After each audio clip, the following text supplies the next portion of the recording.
Okay, it is 5 o'clock. I will call this special council meeting to order. And I'll start with the land acknowledgement statement. We acknowledge with respect the history, spirituality, and culture of the Anishinaabe, the people of the Three Fires known as Ojibwe, Odawa, and Potawatomi Nation, who have inhabited this land from time immemorial, and further give thanks to the Chippewas of Saugeen and the Chippewas of Nawash, now known as the Saugeen Ojibwe Nation, as the traditional keepers of this land. We also recognize the Métis and Inuit whose ancestors shared this land and these waters. May we all, as treaty people, live with respect on this land and live in peace and friendship with all its diverse peoples. Moving on, the approval of the agenda or additions to the agenda. We are adding a closed session to the agenda, and we'd like to add that before item 5.4 so that the CAO can give all of council an update on the property before we talk about it in open session. So I'll read the recommendation that a closed session discussion be added to the agenda to discuss matters under open meeting exemption C of section 239(2) of the Municipal Act 2001 as included on the addendum to the agenda, and that the agenda also have closed session moved to being before item 5.4. So that the agenda be approved as amended. Could I have a mover and a seconder? Councillor Coburn and Deputy Mayor Pringle. Is there any discussion? I will call the vote. All in favor? That is carried. Thank you. If there's any declaration of pecuniary interest, it can be announced at any point during the meeting.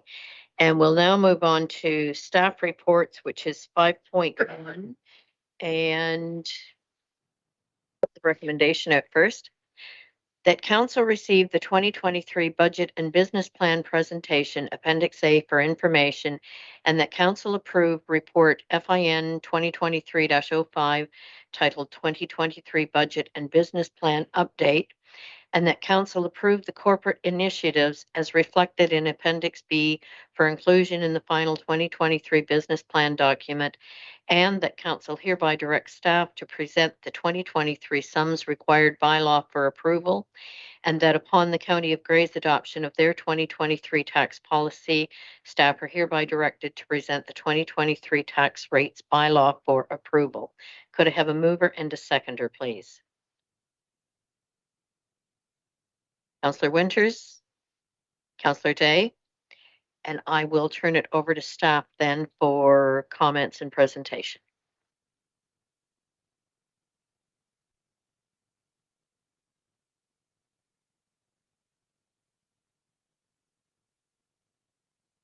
Good evening, Mayor Carleton, Deputy Mayor Pringle, councillors and community members who may be watching. We are pleased to provide information as follow-up to the special council meeting of February 27th. At that meeting, council considered a new concept for the township, that being an annual business plan and the associated 2023 budget. Tonight, staff will provide information regarding the draft business plan, an update on council's direction to prioritize the list of over 40 major corporate initiatives, and further information related to the 2023 budget. Council will start with the draft business plan and the prioritization of the major corporate initiatives that staff proposed to be included in the 2023 work plan. If we recall, Council, the annual business plan is the roadmap to achieving the township's goals. It should include an annual work plan that demonstrates progress related to the township's priority areas of focus. That work plan should be achievable with current resourcing levels. And February 27th, Council was the first time that staff has presented to any council a consolidated document that has our core service outlined, department projects, and major corporate initiatives. And I might add that it was really the first time that staff had looked at work in a consolidated manner. At that meeting, staff flagged for council the imbalance between the work that's currently on the plate and our available resources.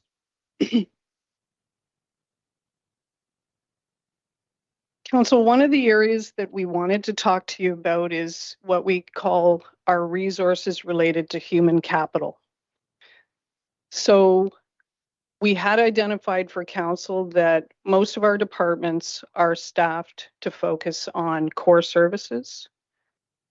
Right now, we have a constant tension for staff resources between those core services that we provide every day and department and those corporate-wide initiatives. Because we have competing priorities, there's often a struggle to maintain high-level core service. We only have a small number of staff that are identified with the capacity and the capability to provide leadership to these major corporate initiatives, and I'll talk about that in a moment. And we all agree that department and corporate initiatives that have been on the plate for a few years have not progressed as would have been intended.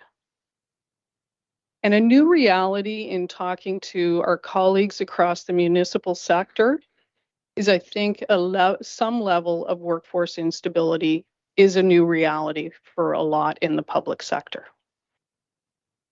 Council, when we talk about human capital and considering our staffing resources, I've used the term capacity, and that's related to time that's available to take on the work. Capability is another terminology that I've used, and that really relates to appropriate skill set, experience, leadership capacity, and project management to take on some of these major corporate initiatives. The other thing that I was asked by a couple of council members to clarify and explain a little bit further is what we mean by core services, what we mean by departmental projects, and what we mean by these major corporate initiatives. So in our annual business plans, we will outline core services, and these are the things that we do on a day-to-day basis in each one of our departments. They're generally funded from the operating budget. They're regular ongoing service to our community. They might include annual programs of work, and examples that we would give are operating our facilities in the community services area, taking in processing building permits and building inspections, minor variance applications, land use applications in planning, support for council from the clerk's area. If we look at accounts payable, accounts receivable from finance, those are examples of core service that we provide to our community on a day-to-day basis. If we look at department projects, those are things that are over and above the day-to-day regular service, but they really take resources from one of the service areas. So an example might be a playground installation. We're not drawing resources from across the corporation. It's above and beyond our community service, day-to-day ongoing service, but it's drawing resources from that area. It might be new legislation that comes in, but it affects one service area. So for an example, if there was new legislation around cemeteries, the clerk's area would take that away and look at how to incorporate that into their processes and procedures.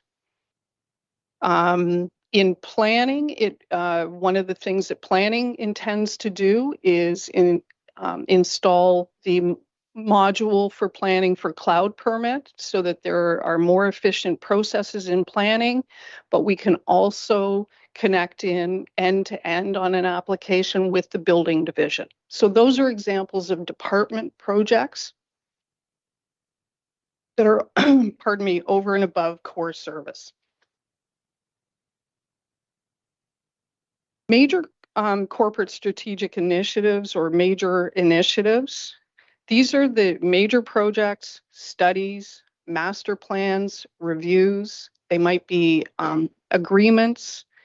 They draw resources from multiple areas of the corporation, and oftentimes we have to internally negotiate for that support from another area. May involve external stakeholders, may draw in our frontline service providers to provide information or subject matter expertise as well. And again, they're over and above core service and departmental work. This is the area, council, where we have the greatest imbalance in terms of that capacity and that capability. And it was the thing that we flagged for council on February 27th, and you directed us to go away and use the criteria we talked about on the 27th to prioritize the list of over 40 major initiatives. And that's included in our appendix B. So council staff has met several times since February 27th to refine the list and review the prioritization criteria that you endorsed. And I might start out by saying everything on the list is important. And I'll just let that sink in. The fact that we would be recommending deferral of some items does not at all negate the importance of the initiative. It comes down to capacity and capability to achieve it within this calendar year. So council, we looked at contractual commitments that the township has. We looked at legislated and compliance requirements. We looked at a couple of things that would streamline service and processes. And we have identified our rationale for prioritizing initiatives for 2023 and the impact of deferring those items to future annual business planning processes.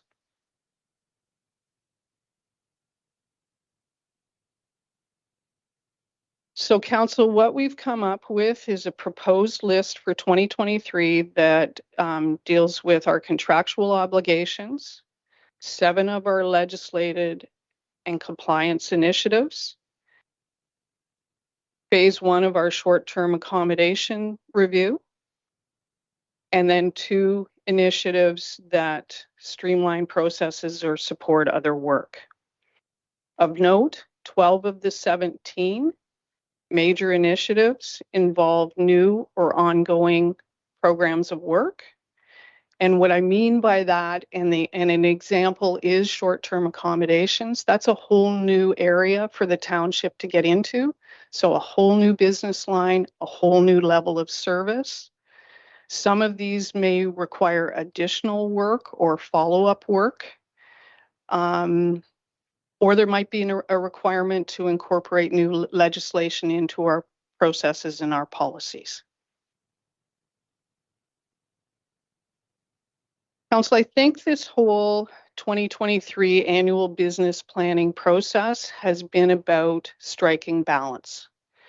So ongoing, we have to look at striking a balance between our resources and whether that's our human capital, our finances, or our equipment and materials, and balance that with a workload that's reasonable and achievable, that may have some competing priorities. We may get emerging issues or new legislation.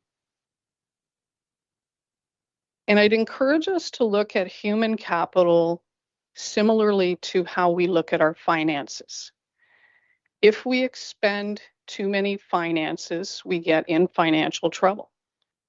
If we expend too much of our human capital or go beyond what our human capital is capable of, it can be adversely affected. And the impact of that imbalance affects morale. It leads to inefficiencies. In some cases, we've been spinning our tires on some of our major corporate initiatives. It impacts our credibility with you and with our community. And it doesn't help our transparency.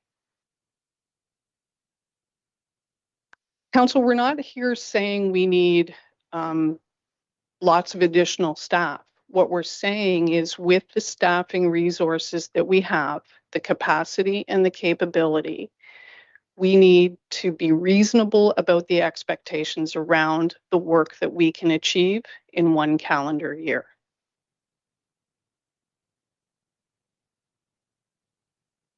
So Council, our next steps with Council's endorsement of the proposed work plan for 2023 is we would update the document with the approved work plan, publish it. We would bring quarterly reporting to Council, similar to your want to have quarterly financial reporting. We need to be reporting to you on a quarterly basis as to what the activity is in our core service areas, how we're progressing with any departmental initiatives, and those major corporate initiatives. The remaining major corporate initiatives stay on the list. They do not get lost. They will be brought back to Council either as part of those quarterly reports if we have accomplished some of our major corporate initiatives and feel we can move another one forward, or they will be considered in addition to new work and core service as part of future annual business planning processes. And Council, I like to end with this slide because this is our ideal future state. We have a reasonable work plan for the current year. We report to Council regularly throughout the year, and at the end of the calendar year, we report on the successes and the challenges and the opportunities that we have happened during that previous year. We present to you a proposed business plan for the coming year. And with that work plan, the associated financial resources that are needed to achieve that work plan. And with that, Mayor Carleton, thank you for Council's indulgence, and I'm happy to answer any questions. We haven't spent a lot of time on the appendices, and if there are questions, staff are prepared to answer. Thank you. Okay, thank you. I will look to Council for questions or comments. Councillor Coburn, go ahead. One thing that maybe was presented when we met last to talk about budget, and I have forgotten, but I'm hoping that's the case. In previous years, we have reached out to our public to get input into our budget. Did we do that? Usually, I think it's via a survey, Samantha. And did we get a report on that, or did we get any meaningful information from that process? So unfortunately, due to a vacancy in the finance department, a survey did not go out in the fall. And due to time limit capacities, upon that vacancy's return, there was a month that we would have been able, that it was not feasible to have public input and trying to prepare an actual budget. That would have delayed us even more. I would like to have seen a survey go out this year. I understand the time constraints, but I can't imagine we get hundreds of responses on a survey like that. Perhaps we do, but it would be nice if we had some kind of assurance that that will be in place going forward. Thank you. And I would kind of follow up on that. Is it not normal for us to have a public meeting regarding the budget? Through you, Madam Mayor, that was January or February 27th. That was considered as the public meeting? Was it not? Yeah, that was, Council wasn't finalizing the budget then, so. If I may, Council, and I think your points are very well taken. We need to get on a cycle where we're not approving the budget in April or May. We need to get on a cycle where you're considering the budget at the end of this calendar year or early in the new year. I think to your point, Councillor Coburn, we need to get some public input. One of the things that we have deferred the full-blown plan to a future annual business plan is the community priority plan, which would be like your strategic plan. I want to chat with the senior leadership team, but it would be my recommendation that we do a strategic session with council this year. You folks have heard a lot through your campaigning for your positions. And I think in the absence of us doing a full-blown, I think it would set us up well to go out and talk to the community early next year about potential priorities for this township if we do a strategic session. Councillor Day, go ahead. While we're talking about community engagement, can you speak just a little bit further about what Bang the Table might look like? I saw that's a $10,000 line budget. For you, I will not do it Okay. justice, Councillor Day, but I think Ms. Thompson will. Thank you. Yes, absolutely. Thank you so much for the question. Through the mayor. Bang the Table is an engagement software. It's a web-based platform that provides multiple different tools that you can use to engage with the public. It's got things from maps that people could drop a pin and upload a picture. It's got polls. It's got surveys. People can sign up for email notifications about specific projects. It's a very, very flexible tool, and it's really focused on, being the hub for this is the project, this is the hub, this is all the information, the background, this is the timeline and the life cycle, and here's all your chances to get involved, and here's what we've heard, and report that back. It's a very commonly used tool in different municipalities. The City of Owen Sound has it. It's called Our City for the City of Owen Sound. If you Google Let's Talk any major city or township, most of them will have a version, their own branded version of this tool. And yeah, it's a great place to just kind of streamline and keep all of your public engagement in one place, and has a really wide variety of different tools. Another feature it has is an idea board where residents can post ideas and other residents can vote on them. And another feature that's provided by the administrators of the tool is they moderate the comments for you. So if anyone were to post anything objectionable, they do that moderation and take it down. So it can be implemented really, really quickly. Which is a great thing, and it would provide us with some great way to engage on all of these many projects on the list that we would like to hear from the community on. Go ahead, Madam CAO. I think in addition, I see this as a very, very useful tool, and for relative cost.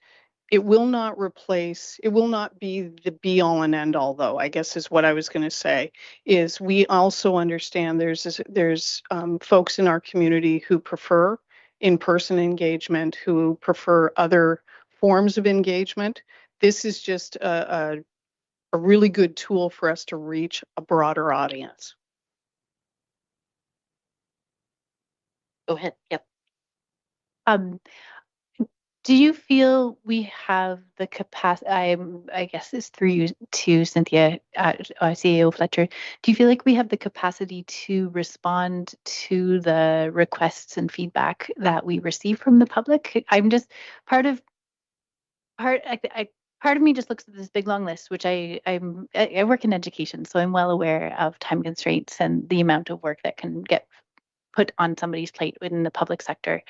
I think that the public can get frustrated if they make comments and make requests and it feels like nothing happens with that information, or progress isn't made on whatever they're asking for. So we had that example today with Neighborhoods North and the tree planting, which is, I think, a relatively minor request, not a corporate initiative. So just trying to make sure we're matching gathering information with deliverables. Through you, Madam Mayor, it's an excellent question. There's nothing worse than being surveyed and you feel nothing happens. Internally, what we need to do a better job of is explaining what the township does, what the township doesn't do, or who's responsible for different things, and setting expectations. So I think in the absence of clear service level expectations, people set their own. So it might be reasonable. I'm just going to say, for example, for me to respond within 24 hours to something, in the absence of me communicating that that's what people can expect, people set their own expectations. And if I haven't got back to them in 2 hours, some people will get upset. So there's some work we need to do around communication as to what people can expect as well. Deputy Mayor Pringle, go ahead. Yeah, thank you for that. Thanks for the presentation there, CEO Fletcher. There's a lot of things I can certainly understand and feel for CAO and the staff of the township, the outside workers, and everyone else. Reality is, we're looking at this end of April. In 5 months, we're going to do this again, right? To do this again another year. So really, at the end of it, we're going to make a decision today on really a 5-month term. Here's where we're going to end up. And this is strictly coming from me. But what I would really want to see is communication amongst yourself, staff, and us on a day-to-day business to be a lot better. There's been so much talk out there in the field from so many people that we're getting the hearsay, and 9 times out of 10, maybe it's not the right story. Sometimes maybe it is the right story. But again, I think the better collaboration amongst us is going to help us a lot, because really at the end of the day, like I said, we're 5 months from doing this again. I understand we're not going to get a whole lot done in basically in 8 months the rest of the year, right? So I understand that piece of it. I understand the initiatives moving forward. I think it's great the way we're looking at it. But personally, for myself, it's the day-to-day has got to be a way better. It's just too many things going on there that are taking way too long. The day-to-day business has got to be done better. If we don't get an initiative done because we've got day-to-day business to look after and get it right, I'm good with that, right? Because we still got to run a township. Any other comments? Councillor Coburn, go ahead. Thank you, Mayor Carlton. And through you, Deputy Mayor Pringle set the stage nicely for a couple of comments I want to make, because we really do need to make sure our core mandates and programs are being delivered. And I think your report indicates that has even been a struggle, and that's frustrating for us as representatives of the people. And as the voice of the people, it is a little hard for me to justify the increase in some costs when we're not seeing a comparable increase in service.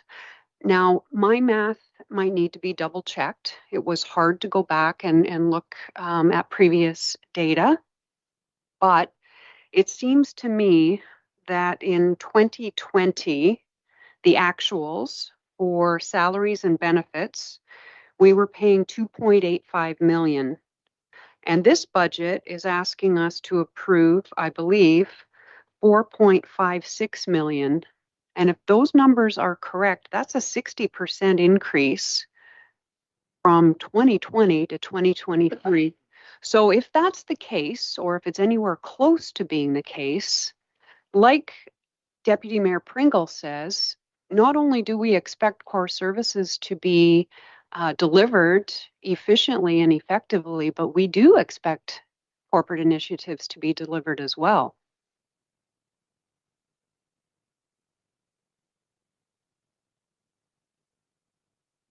Do you have a response there, Samantha? So if we are going to be comparing 2022 actuals to proposed budget, one thing that we are missing is the numerous vacancies. Every single department within 2022 had at least one, if not more, vacancies. So when I compare the 2022 actuals that have been unaudited to the total 2023 budget, yes, it is a 27% increase. That also includes the 2 new proposed positions, one being customer service representative, which council asked us to include, and the new building services technician. Go ahead. I guess council as a whole perhaps agreed with the customer service representative. I know I did not, and I'm sticking by that. I think what we need to do is work on day-to-day customer service, people answering their phones, not letting them go through to voicemail and trying to get at 20 voicemails at the end of the day, and people being in the office. Every day, I would expect that most of our folks in senior level positions are in the office every day responding to calls and requests and emails and not letting things pile up. I think customer service comes from a day-to-day core culture philosophy, not hiring someone who's going to magically make that happen for us. Any further questions there? I think I might have been on the same track as Councillor Coburn. When I look at the actuals for 2022 on salaries and benefits, I got 3.4 million, and we're going up another million for this year. So I guess I wonder how many we were lacking. We're not adding that much with potential 2 new positions. So it just, if we struggle with it up here, so do the residents, and those are the ones that we're going to hear from. So if there's any response there? No, I do understand the frustration. Again, it comes to vacancies. If you look at every department, Treasury specific, they had the treasurer position vacant for half the year. That was a large portion of theirs. Council alone, they had almost 2 months where they were lame duck. There was no meetings. That causes a decrease in actuals to the proposed budget. We will always recommend budgeting for every FTE because there could come a time, and I would hope there would be a time, that we are full complement staff. That if we don't budget for the position that council has approved, and then we do actually successfully fill it, you would be under or over budget at that time. Sorry, I didn't turn on. That does make sense. Thank you. CEO Fletcher? Yeah, and just to add, I think I reported last time that there are 5 positions either have been on or are currently on parental leave. So that leads to the vacancies. There were vacant positions. The other thing that, and I'll use planning as an example, in order to provide support when we've had those vacancies, we have contracted some external service. And so while you don't see it in the salary line, you would see it in external contracted service. So then further to that, saying that we have employees off on mat leaves, are we not then bringing someone else in to cover those? Because I don't see how, especially in Treasury, we cannot have those jobs being done. So the person might be off on mat leave, but somebody else has to be there doing the job. So help me to understand that a little more clearly. So we, through you, Madam Mayor, we have filled positions, but the domino effect in the backfill. So for instance, when our treasurer was off on parental leave, our deputy treasurer was the acting treasurer, and we backfilled, but the backfill is at a different compensation level than the treasurer. So currently right now, we have a couple of temporary staff who are doing some backfilling as a domino effect. Because we were unsuccessful in attracting a treasurer for 6 months. Okay. Any other comments? Councillor Coburn, go ahead, and I'll go you and then Councillor Day. Okay. Sorry, I didn't want to be a hog. Sorry, Councillor Day. Correct me if I'm wrong, through you, Mayor Carleton, to our treasurer. Samantha, I thought that our last presentation indicated we had a surplus of 2 million. What I'm reading in this report is the surplus posted from the end of 2022 is 1.17 million. Is that different? And if that's the case, why is that different? So through the mayor, the numbers at February were very preliminary. We had not worked through our financial year end. It is starting now that the numbers today are much more reliable. We were still receiving invoices. Even last week, I still received an invoice relating to 2022. Unfortunately, I can't control how quickly our vendors send their invoices, but we did have a lot more invoices received. Day, go ahead. First, I'd like to return to something Councillor Coburn talked about earlier. There were only 4 of you present during the February 27th meeting, so the customer service representative discussion was one I wasn't able to participate in. I did watch the 6.5-hour long video on YouTube though, and I feel like I got it caught up fairly well. I also agree that customer service is a culture within an entire organization. I feel like I would be really curious about knowing how many people call or visit or send an email that's not directed to a certain staff person on a daily basis, just to have a better understanding of the need that's within the community before hiring for that position.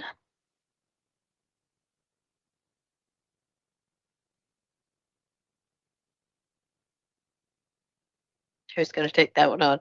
Go ahead. Sorry, bear with me for one moment. So we were able to get some preliminary, and again, it is preliminary information out of 3CX. We do have to look at the data more in depth to make sure we're not duplicating any of these calls. But when we took our quick look, we gathered that there was approximately 5,000 calls internally within the Q1 of 2023, with about 4,000 of those being incoming, so from external numbers, and 1,000 being outgoing. The average call that was answered, not including any voicemails that were left, was lasting about 4 minutes. I don't have more specific departmental basis or what calls may be entitled, but Thank you. That's helpful just for context to understand the situation a little bit more. My second query is about invoices and specifically the invoices from 2022 that are still coming in from vendors. This is not my area of expertise. In my version of public money, I have super strict deadlines, and if the vendor hasn't submitted the invoice by a certain date, then I can't pay them with my education budgets when I do have an education budget. So I'd be curious what the thought is about proactively reaching out to vendors who haven't submitted an invoice and trying to get that money in faster so that we do have a better understanding of our budget around this time of year. so that could be something that we do, but that would be adding a new core service in reaching out to every vendor that we may use. From a finance perspective, I don't know directly exactly before something is going to happen within, say, community services or building. So it's not finance couldn't be the ones doing that. Each department would have to be doing that on an individual basis. So if I could add on in both those areas, when we talk about trying to do budget earlier in the year, we're going to run into the same thing. Council is not going to have year-end figures to do that. So we might do preliminary in late fall, but we're still probably not going to be passing a whole lot earlier into the next year. Beth, go ahead. So yes, if I may, through you, it would be preliminary budget discussions in the fall. Even some grant reporting, we don't find out our annual allotment until January, or there's other programs where we maybe don't know what the costs may be until we actually go and tender and get those tender submissions. We can do staff's best estimate and best guess given historical practices and what we're seeing within those markets, but it would be preliminary for sure. Thank you. And then further to that, the idea around the customer service person was often, I think some of those calls coming in, people end up leaving a message with the wrong person or they don't get through at all. And having an actual person answer the phone, that person would be able to say, I'm sorry, the CAO is not in today. What is your concern? And be able to redirect the call. Or in some cases, people might think they need a certain person, but it's actually someone else. And it would eliminate that frustration, I think, on behalf of our residents and anyone calling in that can't work through the call system that we have, because I've tried, and there's times I've just hung up because I can't figure out how to get through to where I want. So if I can't, as the mayor of the municipality, I'm thinking residents are 10 times more frustrated than I am. And I think it would save and do a much better job of customer service if someone were answering and saying, who do you need to speak to? What do you need to speak to them about, type thing, and then redirect that call as necessary. And then from a staff point of view, you're not getting inundated maybe with calls that aren't yours that you then have to deflect to someone else. So just, I think that was what I was considering last time in saying to have that customer service person. So is there any other comments from council? Councillor Winters, go ahead. I'm just wondering about formality here tonight and what we're doing. Is the intent that we're just freewheeling asking questions, or are staff actually going to present to us systematically through the budget that's in front of us? I have a whole list of questions, and I don't think it serves any of the same purpose of just freewheeling. I think if we could kind of go through it, I think it would generate a lot more discussion here. Yeah, through you, Councillor or Mayor Carleton, to Councillor Winters, that had been the intention. Is I finish up with the business plan. If you have questions about the major corporate initiatives, if I mean, we're looking for endorsement of what we've put forward as a work plan for 2023 at the end of the meeting. I would be turning the presentation over to Ms. Buchanan now to finish out the rest of the budget presentation.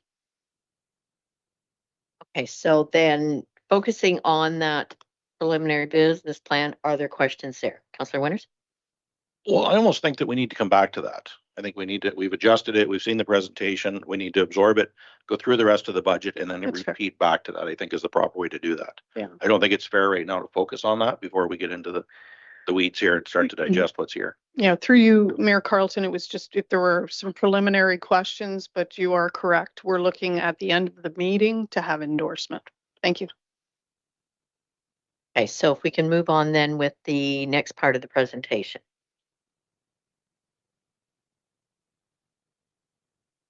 Thank you. And I will go through our 2023 operating and capital budget. If you do have questions, please ask them throughout the presentation here.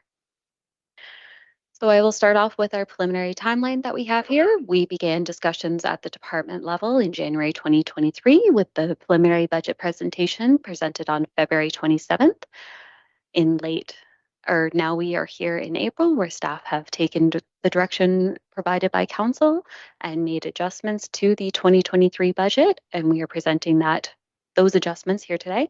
And then we would be looking at May a final budget approval with the passing of the sums required by law.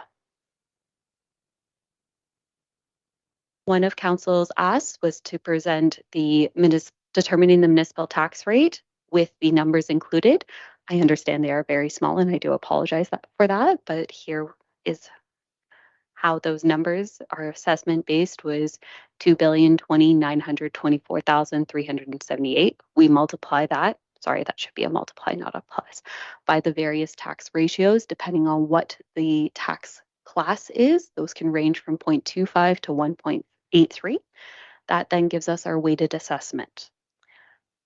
Unfortunately, we have no control at the municipal level over that. Assessment is set by ANPACT, with the tax ratios being set by the upper tier county.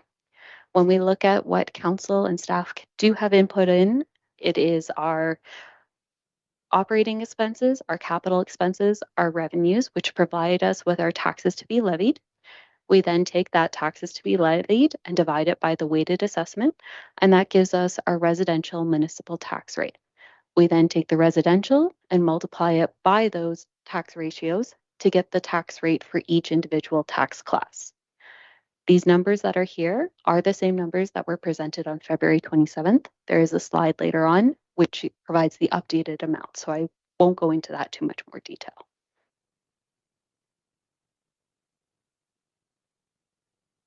So next up, we have our council budget. All slides are set up the same, where they start with the description, our 2022 budget, our 2022 actuals, which have been unaudited, our preliminary 2023 budget as presented on February 27th, our new updated 2023 budget, an implied Q1 budget, which is taking the 2023 budget as of today, dividing by 4, our Q1 actuals to date, and then if we are over or under the budget on those Q1s.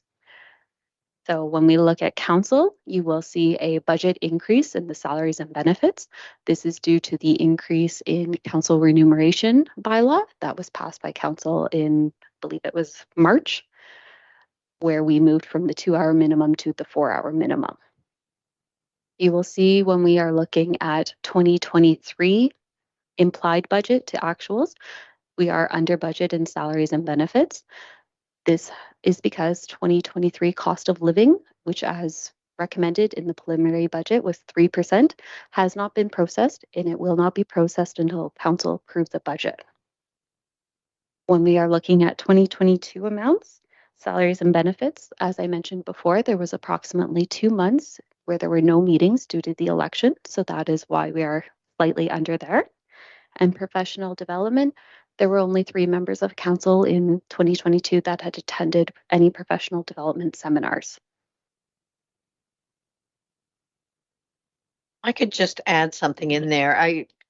Of all the documents I have hung on to over the years, I have kept all the budgets. So I have 8 years of them now. And while this looks like we're doing an increase on council, in 2018, the budgeted amount for council was $238,750.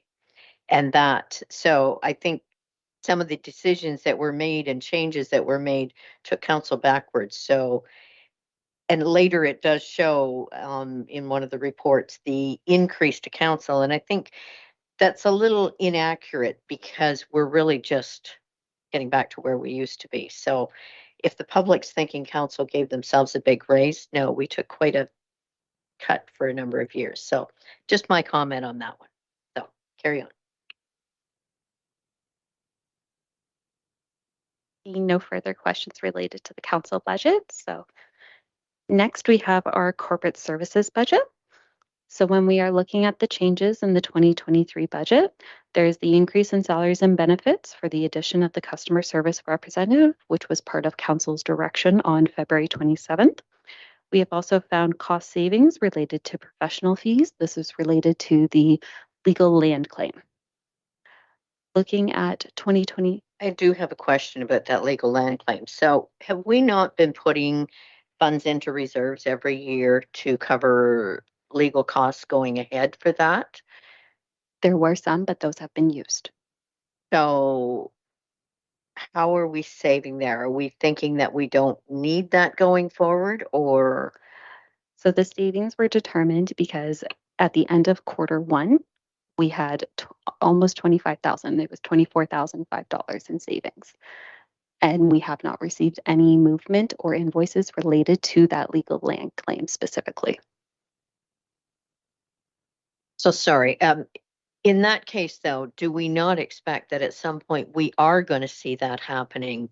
And my feeling is we should be getting money back into that reserve because we're going to face that one at some point. So it is not a specific reserve for the legal land claim that was set up. It has been funded out of the working capital reserve, which is sitting at, I believe it was 3 million, 3.8 million. So there is sufficient funds in there that I didn't want to increase the tax levy when there is that 3.8 million in the working capital. Thank you. Councillor Day, go ahead. As a new council member, if we could have an update, not tonight, but at some point on the land claim, that would be very beneficial. Through you, Mayor Carlton, I have requested an update from legal and have not yet heard back from them, but as soon as I do, we will provide update to council.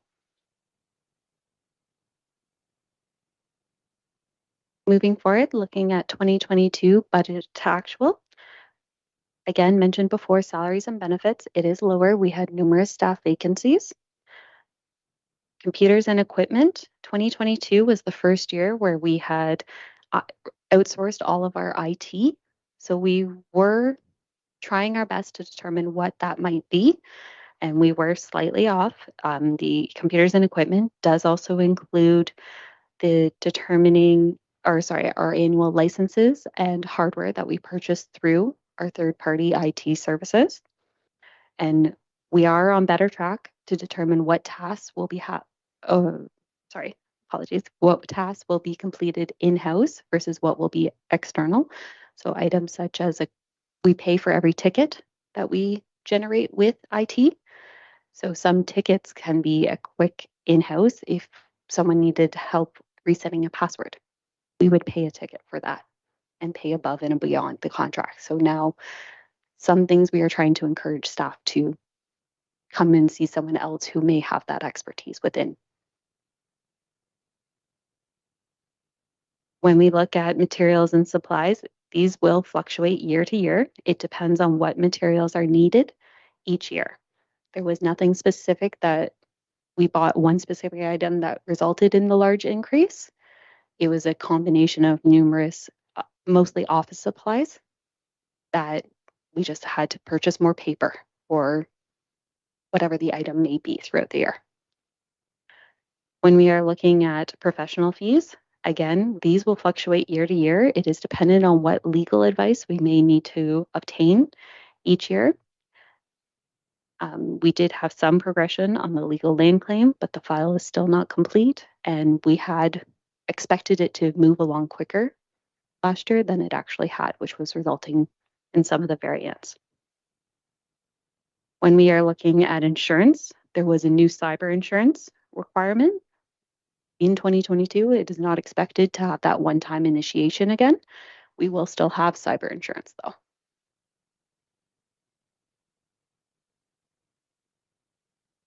Are there any further questions related to corporate services budget?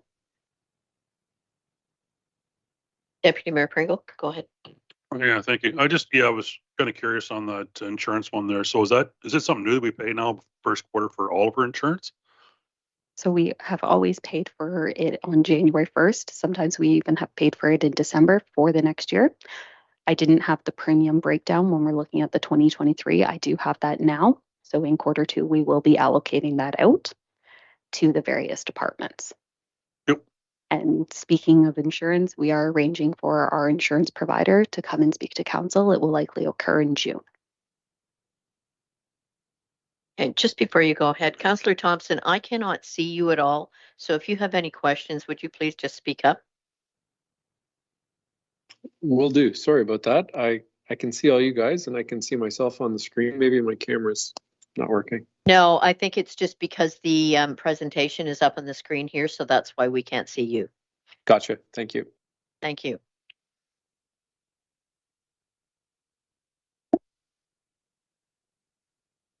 I will continue on if you don't mind going to the next slide. So next up, we have our other services budget. We are not proposing any changes to the 2023 budget. When we are looking at 2022 budget to actuals, the Wyerton Airport, you will see it there. And this represented the interest costs and the loan repayment as directed by council. Unfortunately, that was just a timing. We did receive the proceeds from the airport in December. Then the direction was given by council in January of 2022 to pay off the loan. That is why it is an expenditure of 2022. When we look at the Cobble Beach sewage, this is offset by the sewage revenue, which we collect on behalf of Georgian Villas related to the wastewater treatment plant. It is, in essence, a revenue and an expense. It is no additional cost to the township. Specifically looking at 2023. Sorry, just backing up a minute. So on that Cobble Beach with the sewage, when we're collecting that on their behalf, and so it's an in and out, are we charging any kind of administrative charge on that? We do keep a 5% administrative fee. Thank you. When we are looking at 2023 implied quarter one budget to actuals, we have for fire, The total annual budget, that does include the capital as well as the operating portion, which is why we have a large under budget. We have not paid any capital to the fire department. That is done as part of the annual year end. So that is why 2023's numbers look misleading. When we look at Cobble Beach sewage, we only remit the funds back to Cobble or Georgian Villas twice a year, being in June, and December. So we have not paid anything, but we have received money so far. When we look at the library, they invoice us 3 times a year, not 4 times. So it does result in slight differences between those. Are there any questions related?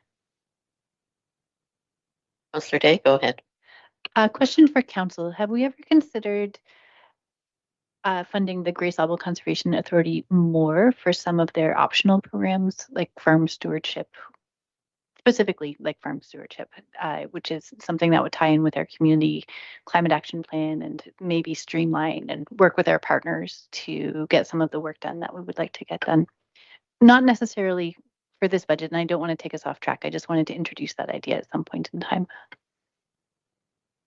I think that would be something that we as council and maybe with staff would need to determine what other areas that we would want to have a MOU with them.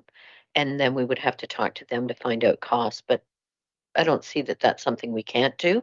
I think it's maybe something that just hasn't happened. And we'd need to specifically ask some questions, I think, and make sure that that was under our purview to do and not to be covered somewhere else. CEO Fletcher?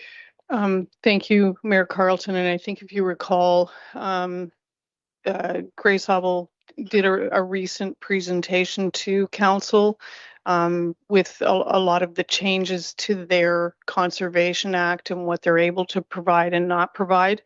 And it's on my list to set up a meeting with Grace Auble folks to review the services that they will provide to us, and then some of the other services that we could consider. So I can have that as part of that discussion. Thank you.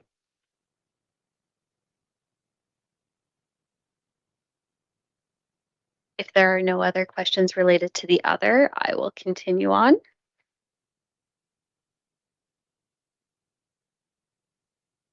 Specifically, when we are looking at the finance department, we are proposing no changes to the 2023 budget. You will notice that salaries and benefits are under budget. Again, that was due to a staff vacancy. However, you will also see the other line item is over. That is some of the costs related to the backfill. We also had additional costs which have been fully recuperated, but we had 6 tax sales in 2022, which is unusually high. I think I have maybe in my 4 years before that seen 2, but we had 6 all in 1 year. So there were additional costs, but those are recuperated as they are added to the tax and collected as part of the tax sale. When we are looking at 2023 implied budget to actuals, you will see that salaries and benefits are under. Again, 2023 cost of living has not been processed, and we did have a slight vacancy due to maternity leave when someone was offboarding and when someone was onboarding. Are there any further questions? The next up, Sorry, Councillor Coburn has one. So how many tax sales did you say we had last year? last year we had 6.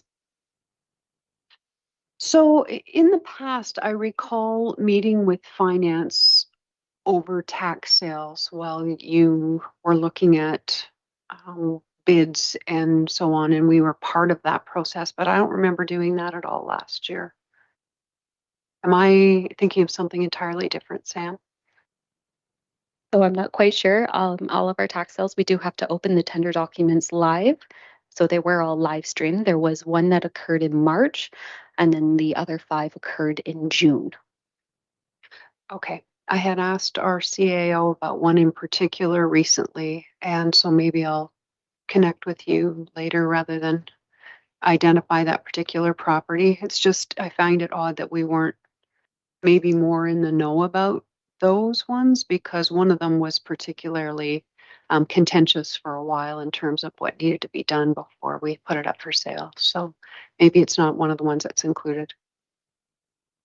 I'll follow up. Thank you.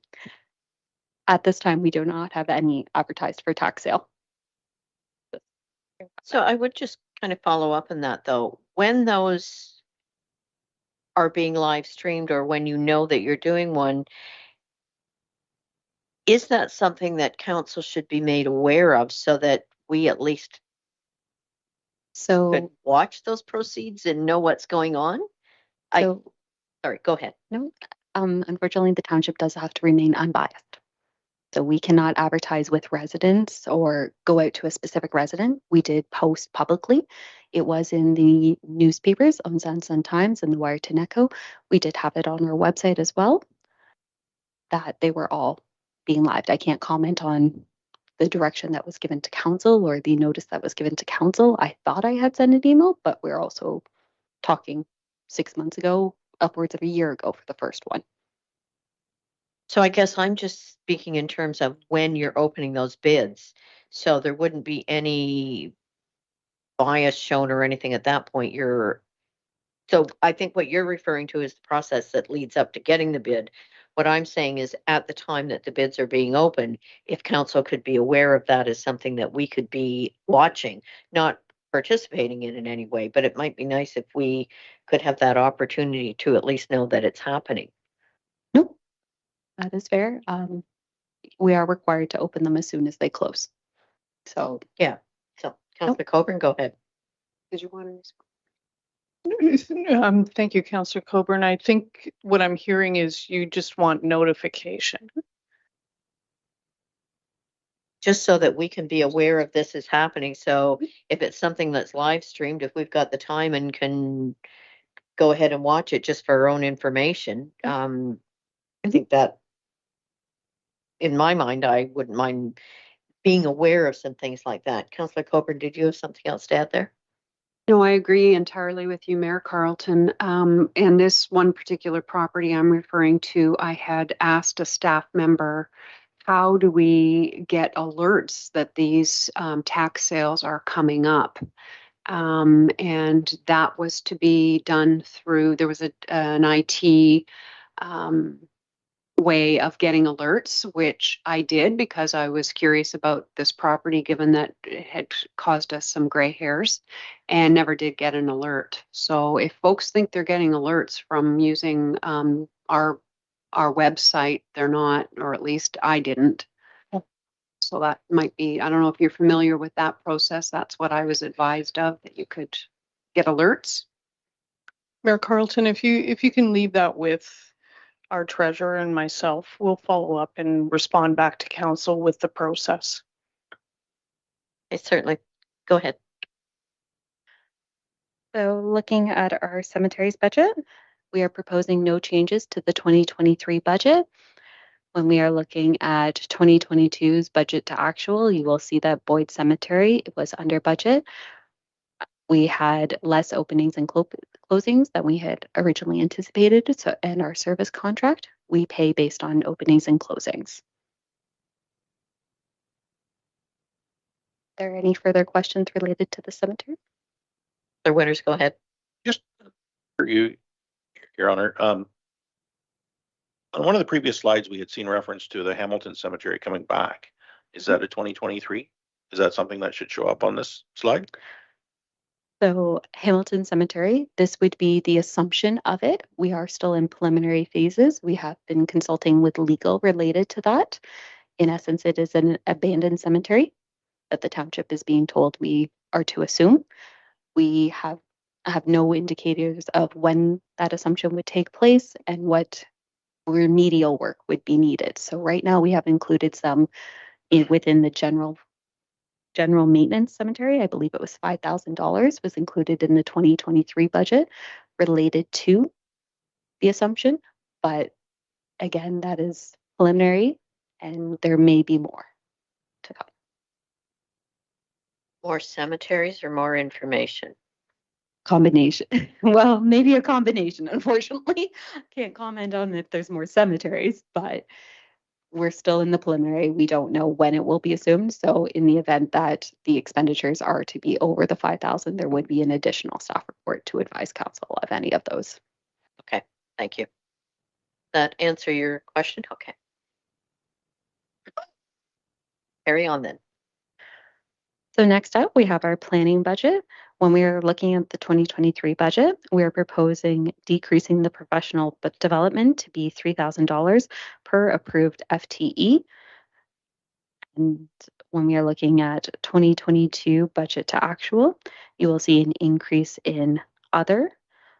Part of that is related to advertising, where we were trying to fill some vacancies because planning for majority of 2022, it was a one-person department, but there are 3 FTEs within that department. And when we are looking at professional fees, you will see that they are greater than budgeted, and that is due to the contract work to try and backfill and assist with vacancies within the planning department. When we are looking at 2023 implied budget to Q1 actuals, again, you will see a decrease in salaries and benefits. There has been, again, vacancies within that department, which we are still trying to fill, and 2023 cost of living has not been processed. And professional fees for Q1, we have not received invoices, which is why it is showing as nil. The winners. If I may, again, through you, Madam Mayor. Just to refresh me and bring me up to speed, there's 3 FTEs in the planning department. If somebody could identify what those positions are, please. We have 2 planning positions and a planning technician position. Further to that, we got notice that we're advertising for a principal planner, which looks like it's an enhancement over our senior planner position. Is that included in the increase in salary that we see here in front of us? Yes, it is.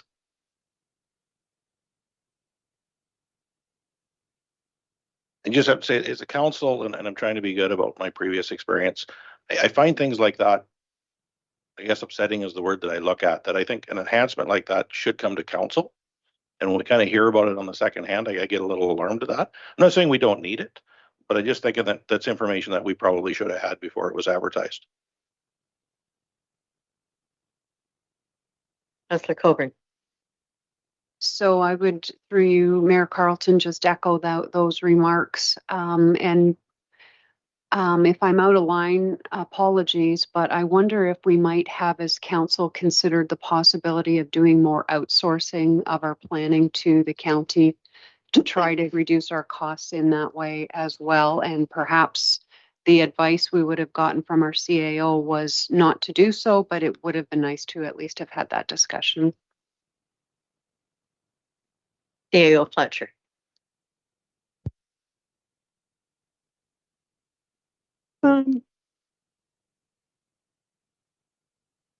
I think I'm going to take that feedback away and consider how to best include council. It really is a bit blurring the lines between council governance and administration. You approve an FTE complement, you approve a budget. I have to work within both of those. I mean, the suggestions are well taken. I know that the county is willing to help out on a short-term basis any way we need them, but in terms of looking at outsourcing, I mean, I've had those conversations over the last year with them and they're not quite there yet. So I'll take those comments away. I would look to updating you as part of the quarterly reporting, but I do have to look at making sure we're not blurring the lines between a governance function and an administrative function. Thanks. Deputy Mayor Pringle, go ahead. Yeah, thanks for that, CEO Fletcher. Can you just, for my own knowledge more than probably anybody else's, can you explain the difference between a senior planner and a principal planner? And what was your rationale for going with the principal planner? Well, quite honestly, thank you for the question. We've just even in my short time here, which is just a little over a year, we've advertised for every level of planner except a principal planner. So a junior planner, intermediate planner, senior planner, we've advertised for them all. I think in working with my CAO counterparts, there are a number of the lower tier townships that are one resignation away from their planning departments grinding to a halt. So there's conversations being had at the CAO level and with the county. There are some future things that may be in play. The rationale around a principal planner was to look at bringing in somebody who has extensive experience in the broad spectrum of what we expect our planning department to do. So it's not just the committee of adjustment or minor variances that you see, council, or the land use planning. There's development planning and engineering. There's tribunal work. We expect somebody to have quite a spectrum of experience. And so my thought process was bringing in somebody at a senior level who can look at the future of this department and whether it's we're outsourcing, whether it's we're working with the county, but to bring somebody in at a junior level who needs a lot of mentorship, it's just not the right time to do that. That may be down the road, and we can look at that at that time. So I think for all of council, I have talked to the CAO about that as well. That kind of level of information would have helped all of us moving in and understanding what's happening, because while it maybe is a governance administrative blurring of lines, we still are the ones that the public expects to understand and know all of this. So we need to be fed that information on a regular basis. I think also on the planning issue with the county, they are hiring somebody who will be able to comment on heritage items, which we are going to need going forward since conservation authorities cannot do that. So CEO Fletcher, I'll let you comment. So just further to that, and I appreciate the comments and I appreciate the feedback, council. We are I will be making an announcement on the principal planner later on this evening. We are going to hold the other planner position. And I think to council's comments, there may be opportunity to look at other models. And so the funding related to that planning position, we will outsource right now some support, and we may look to be structured a little bit differently down the road. And I appreciate council's comments that at the very least you need to be kept more informed. Okay, thank you. And if there's no other comments or questions from council, we will move on then. So next up, we have our 2023 building and bylaw budget. We are not proposing any changes to the 2023 budget. When we are looking at 2022 budget to actuals, you will see an increase in professional fees. This was directly related to legal fees that we had incurred due to property standards and bylaw complaints that we had to consult with legal related to.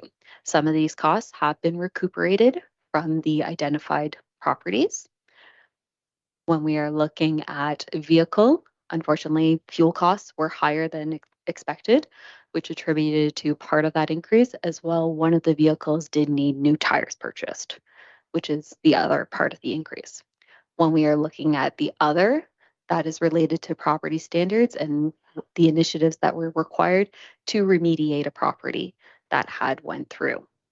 Again, those costs have been recuperated through the property owner.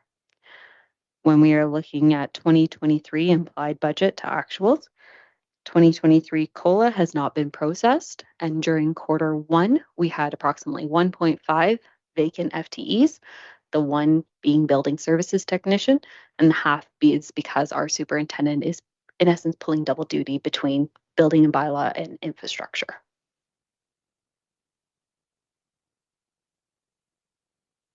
Are there any questions?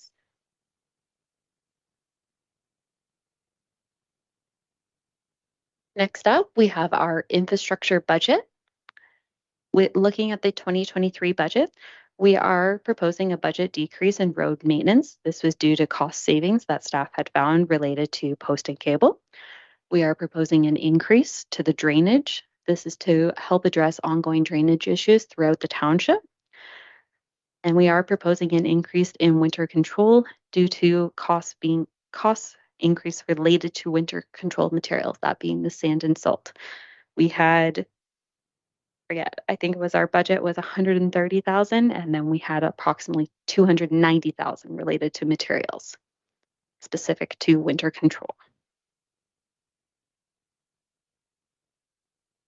In that case, when there's such a huge variation there, could that information be brought to council? Like, we're just seeing numbers here, but we're not seeing what it actually was, what caused that difference. And I think that would be helpful for us to understand as we're moving through an approving budget, to understand what these differences were. For me, I just see, I'm hearing it was budgeted one way and then it was the other, but maybe I'm asking for too minute a detail, but I just feel like there's something missing there that I'm not hearing. So I'm not sure what the rest of council thinks of that. Deputy Mayor Pringle? Thanks, Mayor Carlton. Just a quick question on the sand and salt. Do we pre-buy in the fall? Those tenders are likely to be coming out shortly for next year already? Yes. We're going to be covering that off here later on. Councillor Coburn. Oh, sorry. Through you, Mayor Carlton, you and I had a discussion as well, and I just want to make sure our superintendent is aware. I think you had indicated that as we consider budget moving forward, there may be a want to see tender awards earlier in the process rather than now. I mean, we went out to tender earlier on in the year. The tenders were structured as awarded pending budget approval, but if council's amenable to reviewing tenders in advance of a budget process, staff is happy to take that direction. So from my way of thinking, if we know we have to have salt, we have to have sand, pre-budget approval is something we do at the county all the time. And it would certainly give us more accurate figures than going into a budget process to have those figures ahead of time. Now, that's my thought. I'm not sure if the rest of council agrees, but I just think the more information we can have going into things, and especially something like that where we know we have to buy it anyway. Deputy Mayor Pringle? Yeah, thanks. Yeah, I'm in total agreement with you on that. One thing with sand and salt that we know we need it anyway. And if we happen to delay that process and all of a sudden there begins to be a shortage, then price goes up, right? So it's an evil cost that we're going to need regardless. And the sooner we can buy it and know what our costs are, the better off we'll be. Go ahead, Councillor Coburn. I have a couple of questions, and I'm not sure if I should direct them at you, Sam, or our CAO, but in terms of winter control, you said you upped that in the budget, but it's still below what we likely spent last year. Are we allocating enough there? And if you already explained that, just say so. I can take it. That's okay. Is it okay if I continue on with my 2022 analysis and the 2023? Because I think that may address the question there. Okay. So when we are looking at 2022 budget to actual, you will see that salaries are under. Again, there were numerous vacancies that we have been trying to recruit for within our public works, specifically professional development. Due to these vacancies, not as many staff were able to attend training, and we did have quite a few staff who have attended the various sections of road school that not all had to attend. So we were kind of last year, not as many needed to attend. We won't have that case for 2023. When we are looking at road maintenance, so this is our loose top, hard top, and roadside care. Specifically at loose top, it was savings in our dust control that caused a decrease. Hardtop, it was the sidewalk and curb replacement. We do have, I believe there might be something out right now. I apologize if I misspoke, but we do intend to have work completed within Shell Lake. Maybe Timothy. That's correct. As you know, tenders have gone out pending council approval. Last year we tendered the sidewalks and nobody replied. Okay. We got a reply this year and the tender price was just over 61,000. We're going to speak to that later on. You know, depending on, you know, what we can do ourselves to assist these people and stuff, it may come in lower, but that's where we're at right now. And we did get a bid that was within the proposed amount, so.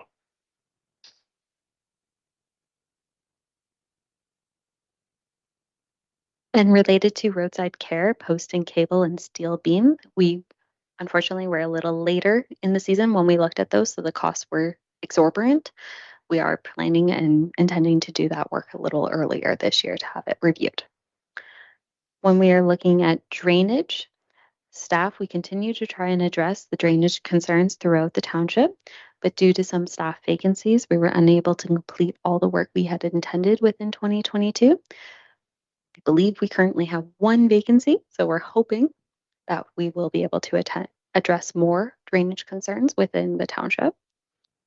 Winter control, staff were delayed in having the posting for the RFP for sand and salt posted in 2022, so we did receive much higher costs than budgeted. It is staff's intention to have that posted earlier this year so as to avoid that, which is why we have not set the 2023 budget to be closer to 2022's actual. We are recognizing there will likely be some increase due to cost of living, but we're hoping that when we have it out earlier. I believe Tim wishes to add comments. Seems like we're dealing with all the tender reports here. At any rate, some of the stuff has come in, you know, from the tenders where they agreed on some of our road materials going forward to hold it at last year's price. So it's not all bad news, right? Okay. Thanks. Then sorry, just to continue, when we are looking at streetlights and other, we did receive 5 years worth of charges for Cobble Beach lights. We had assumed the lights in 2018, but Hydro One had not fully switched over the ownership until 2022.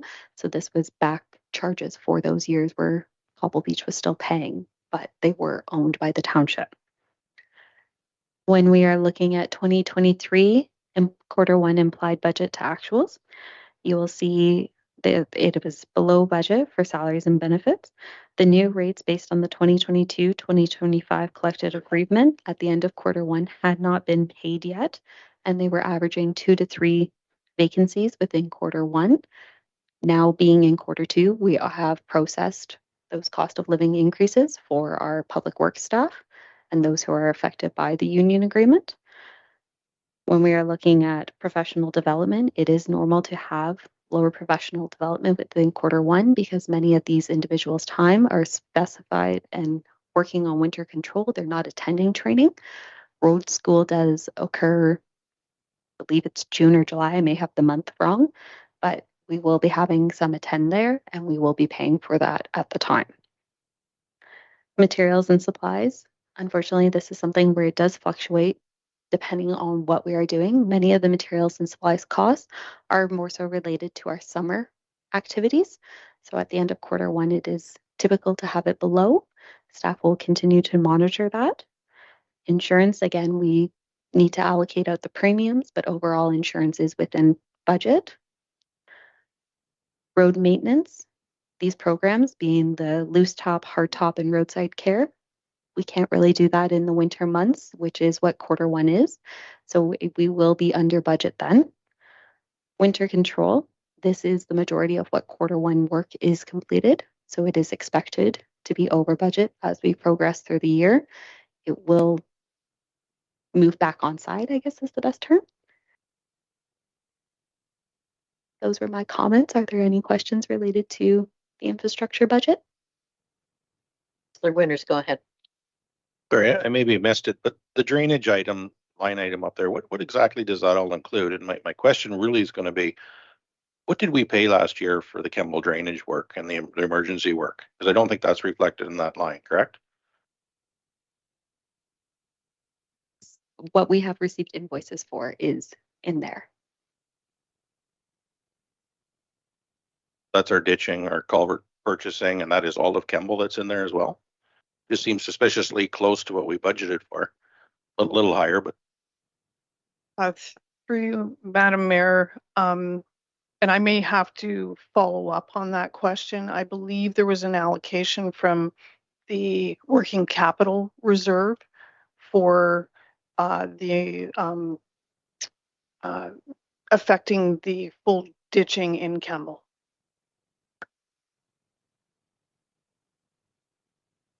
if I may, I'm not trying to bait anybody, but recollection and memory from last year was the council approved $200,000 for Kemble as a direction to staff. I just wonder where that final number came in.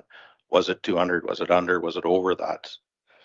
Through you, Mayor Carlton, it was significantly under that, but I would have to follow up on the actual number. Thank you. So if I could just follow up on what Councillor Winters was saying then, you mentioned something coming out of reserves. Would we not have that total put in here? I think my colleagues are going to help me on this one. Okay. So this shows the total expenditures. So the funding source is not reflected in here. So this would be the total expenditures. When we are looking at drainage, I identified approximately 31,000 was spent on Kemble. Now I do recognize there was some work that was done in January of 2023 that would not be reflected in 2022 amounts. Mr. Lewis, go ahead. Mr. Council, the bulk of that drainage work was either completed or would have been billed in the first part of the year, okay, January, okay. And just to clarify on a couple of things, I did some digging here. Road school's actually next week, okay. And there's a couple of things in regards to the sand. We usually send out our tenders in the spring for the sand, and we usually have a report to you around September on that. And then when we fill our domes and everything, we try to get them filled in September. We were ahead of time this year. We got them filled fairly rapidly. The other thing you have to remember is that at our Sarawak shop, the county uses sand out of that dome and reimburses us for that sand. The quotes for posts and cable and steel have been sent out for the planned works for this year. We're just waiting to get those back. So just a little update on a few things there. Okay, seeing no other questions, we can move ahead. Okay. Next up, we have our infrastructure, fleet and equipment budget. When we are looking at 2022 budget, we do see a decrease. This is due to, I believe it was the last meeting of council, a couple vehicles were declared a surplus. So those repairs and maintenance costs associated with those vehicles have been removed. When we are looking at 2022 budget to actual, fuel, you will see that it was more than double budget. Unfortunately, fuel costs were much higher than we had originally expected when we prepared the budget for 2022. You will see that the 2023 budget has been increased to reflect that. When we are looking at 2023 implied quarter one budget to actual, repairs and maintenance, they are lower at this time. Those will fluctuate as items are needed to a vehicle. It doesn't happen on a regular calendar basis. Materials and supplies, again, that does fluctuate depending on when each vehicle may need something small to it or replaced within it. Fuel, it is higher than budget right now, but we also have had all vehicles plowing every route that they are working 24/7. When we move into our summer operations, the vehicles aren't running as much. It is transporting to a site doing some work within the site, we don't have every plow truck running all the time. And insurance, again, we need to allocate out those premiums, which we now have that information. And licenses and GPS, we have paid for some annual license fees within Q1. So that is why we are over at this time. Are there any questions related to the infrastructure fleet?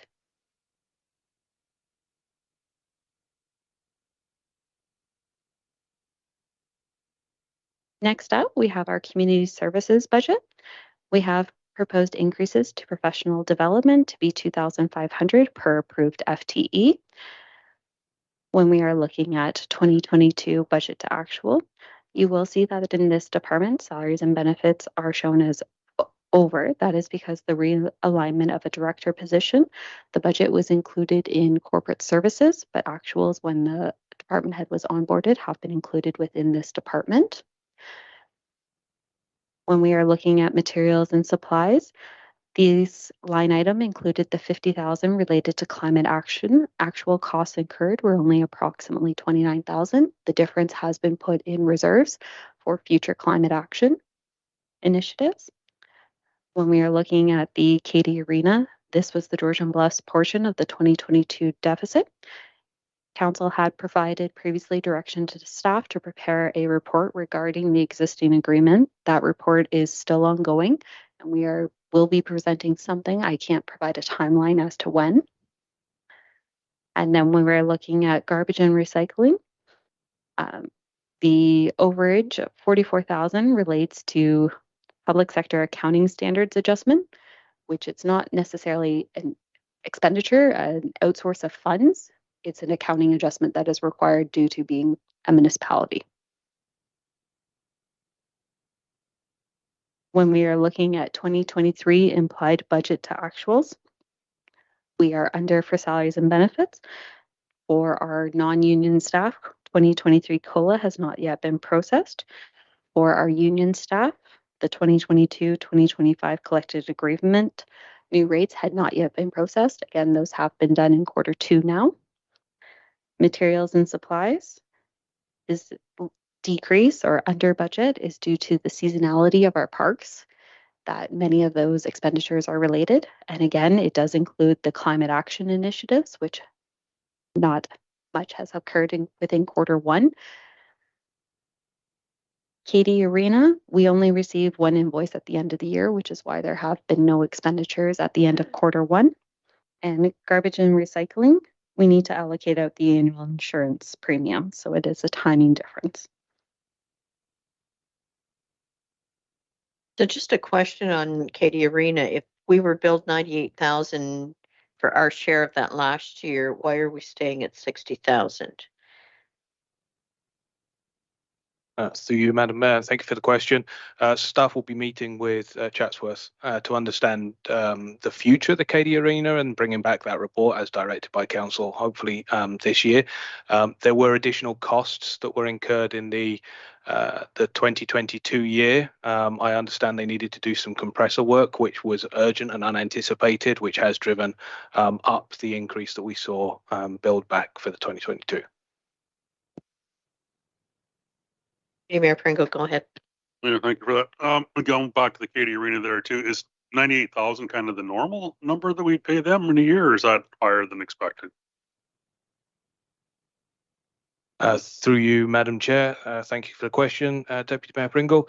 My understanding is from looking at the past budgets that we have tracked around about that 60. We've been a little bit north of it, but nowhere near to the 100 mark. So that was definitely an unusual year. Well, they did a lot of upgrades there. Actually, the arena looks pretty good now. But the roof still leaks. New roof still leaks.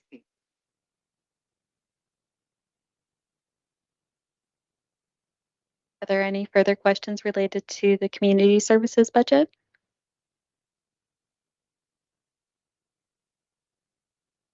Moving on, we have our facilities budget. So this is the budget for all of our municipally owned buildings. So shops, this building that we are in now, the arenas themselves, the community centers. So we are proposing no changes to the 2023 budget. When we are looking at 2022 budget to actuals, you will see utilities are slightly over. One shop unfortunately had an unexpected issue at the end of the year with a heater and water heater. This has been rectified and adjusted in Q1 of 2023. So we did have some higher costs to ensure that the shop was heated.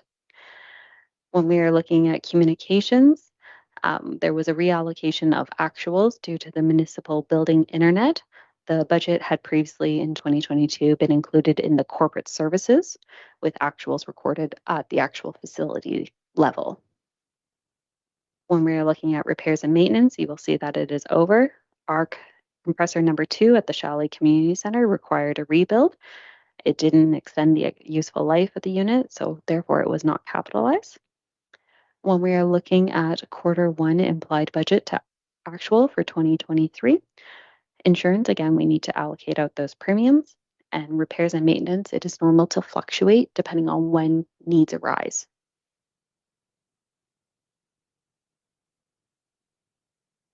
Deputy Mayor Pringle. When we're speaking about repairs and maintenance, do the 3 workshops they're included in this budget piece here? Is there an intention or facelifts going to happen to any one of those 3 shops in the next year? All 3 of them are looking a little tired. Through you, Mayor Carleton, to Deputy Mayor Pringle, not at this time, no. I think looking at the infrastructure that we have at the township and wrapping that in with some of the other councillor inquiries and requests that have been done through things like the asset management plan are going to be appropriate before we invest significant capital dollars in things like facelifts of buildings. I think also reviewing those under the auspices of a corporate climate action plan, which will be presented to council this year, is something which will be of value. That being said, we have budgeted for maintenance dollars of those buildings, so we will be on top of the maintenance of them.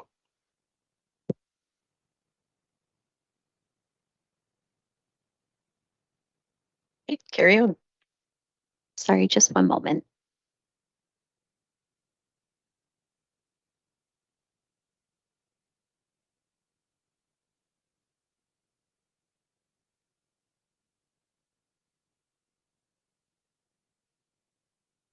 I am being told that the light refreshments and that we were providing with council have arrived. So I was just wondering if council would wish to take a break at this time. Or we can continue going. It's up to council how you wish to proceed.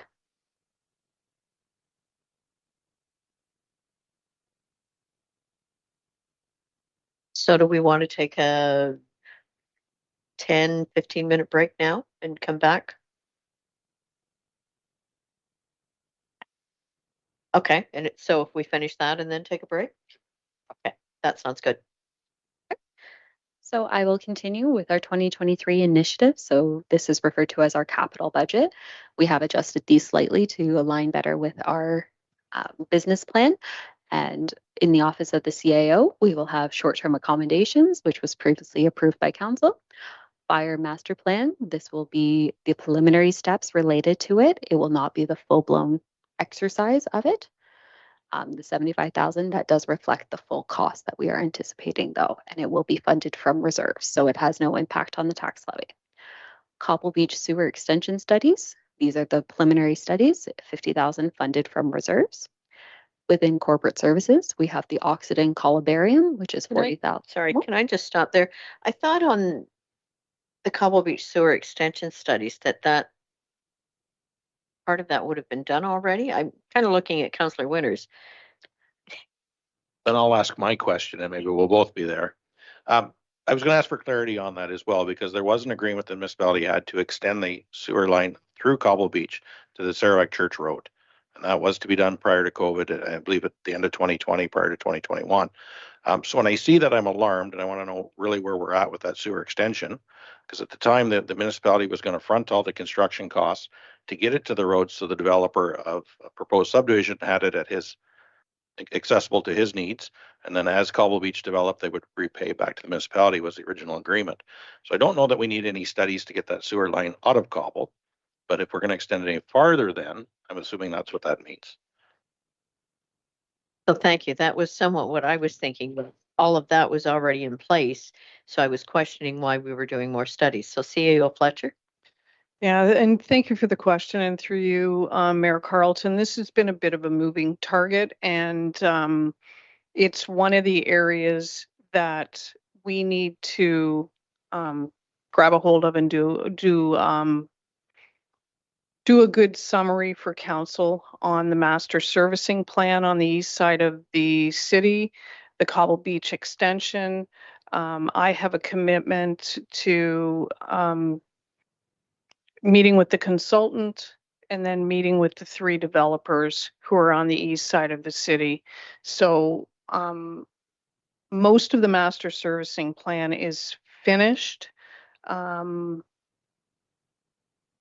I believe this additional work was related to potential extension beyond the original. So if the study is not needed, we won't expend the money, but if the study is needed, we were looking to bring it down as far as the south end of the township. So. The winners, go ahead. And one of the things I forgot to mention was part of that original agreement was actually a year after the sewer line was extended to the boundaries of Cobble, the municipality was going to take ownership of the sewage plant. And there was X number of units that could be allocated at that point. And there was also a target date in there of a capital cost that proposed developers would have to pay Cobble Beach for their investment in the original plant. And my concern is here we are probably 5 or 6 years later. It hasn't been dealt with, and that's a moving target, right? Which I think needs to be brought up to all developers as soon as possible to see where that is. So,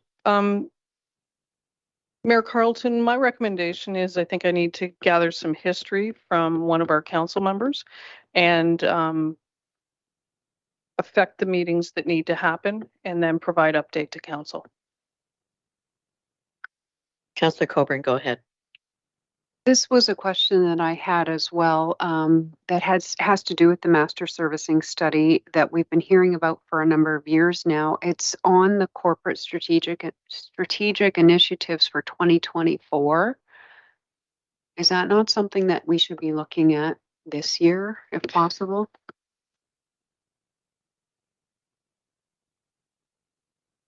So I think this is the challenge, Councillor Coburn, is everything on that list is important. And it is a matter of trying to figure out the capacity and the capability. This is another area where I have had conversation with the county about the potential to provide some support from a development engineering standpoint and a development planning standpoint. So it hasn't been helped by the fact that we've had a lot of turnover at the county or at the township, sorry. So I don't disagree that we should be, and we will do our best to affect those meetings. It is challenging trying to balance our resources with our workload. Okay, carry on.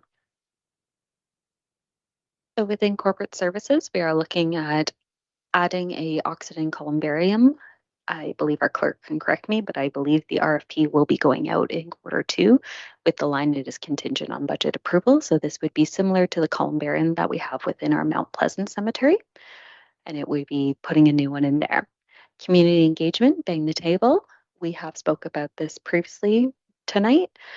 Asset management plan and asset modernization. This is reflective of one of council's strategic goals of the strategic plan. We will be presenting a more in-depth and informational report in May of 2023 for council's consideration. No initiative or further work would be done on this until council did receive that report. Are there questions related to corporate services?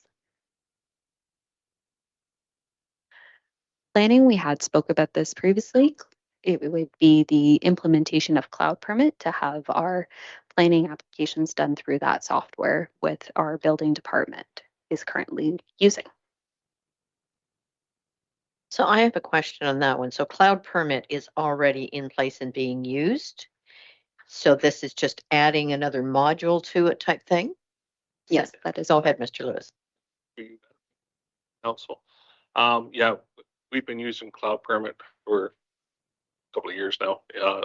It's very efficient. Makes it a lot easier for our contractors and the general public to submit their permits, see where their inspections are at. Once we do an inspection, they pretty well get instantaneous feedback on the status.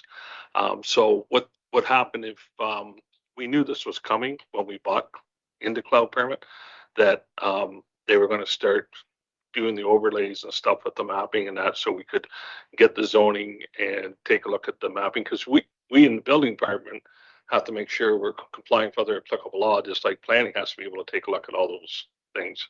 So they both complement each other, and my understanding is that the planning software will speed up the process for planning issues also. Okay, they'll be able to, file their applications, their paperwork and everything, by uploading it to cloud, and they'll be able to follow along and see what's going on with the approval process. So a lot more transparent. Okay, thank you. Next up, we have our infrastructure department. So they have their surface treatment program, crack sealing program, road construction, Elm Street work, which is being completed by South Bruce Peninsula, road study work, a bridges EA study, a 1-ton pickup, stormwater management pond cleaning pre-work, updating our street scan database, and traffic calming initiatives.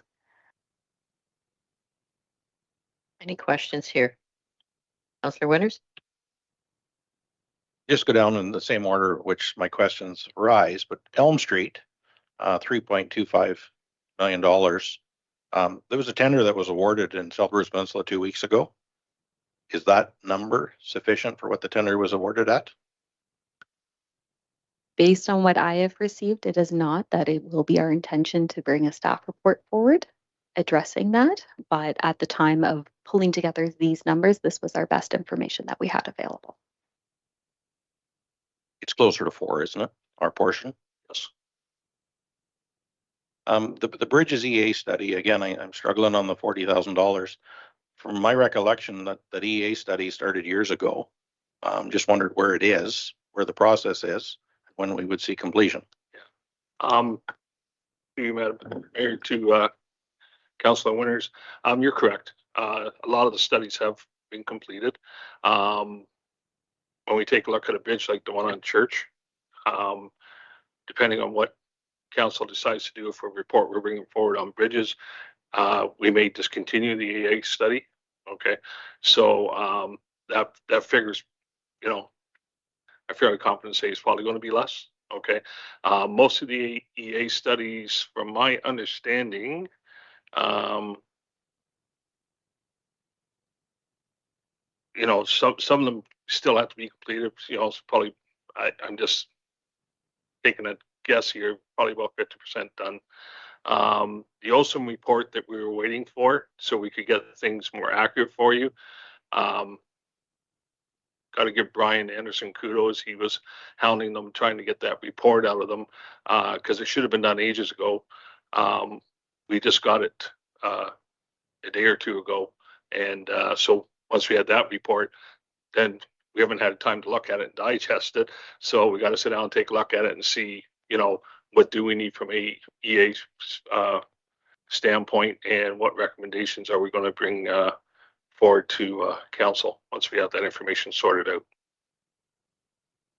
And the reason I ask, I just don't want to see us spend money foolishly. If $40,000 is for geotechnical investigation, I think we should stop it. Look at what the report the EA is actually telling us to do and what the recommendations are. And then once council makes a decision, there we can decide what sort of geotechnical that we need to do. There are suppliers out there, manufacturers of culverts that will come up. They'll do design work for you for nothing. So, I mean, we can make this process move a lot more seamlessly. I just don't want to see us spending money for things that we may not need at this point in time. We're not disagreeing with you, Mr. Winters. We're just saying we didn't have the information to move forward with that until now. Okay, so, we'll definitely be coming forward with some information for you guys to digest and give us some direction on. Deputy Mayor Pringle. Yeah, thank you. Yeah, just to kind of piggyback on Councilor Winters there too, and obviously the bridge is my concern, has been my concern for 3 years, because the one on Side Road 3 there, I was down there in the height of the rain that we had there. It's 15 feet wide, right? You take the bridge out, drop a culvert in there. I get we got environmental stuff to do, but I'm not sure how many studies we got to do on it. It's a creek. We're not disagreeing with you. All right. So I just want to compliment Councilor Winters on that, but I would like to see something happen sooner than later. I've got people phoning me on a weekly basis wanting to know what we're doing about that bridge. Fair enough. Any further questions or comments? Carry on.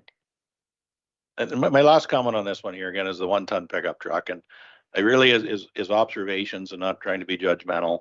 I don't think it's necessary at this point in time when I look at the amount of vehicles that we have within the operations department. In 2016, 17, we bought a 5-ton single axle truck with a asphalt tray on the back for doing cold patching. 2 weeks ago, I saw our pickup trucks being used for cold patching. And I thought that's not an efficient use of our equipment. It's hard on what we're doing. We're not seem to allocating it correctly. I look at the amount of equipment that we have here. I drive by the shops and see things sitting. If it's just a matter of moving employees around, I understand that, but it's still cost effectively better to use our existing trucks, our tandems, our single axles to keep them moving in the summer than it is to buy another truck at this point in time.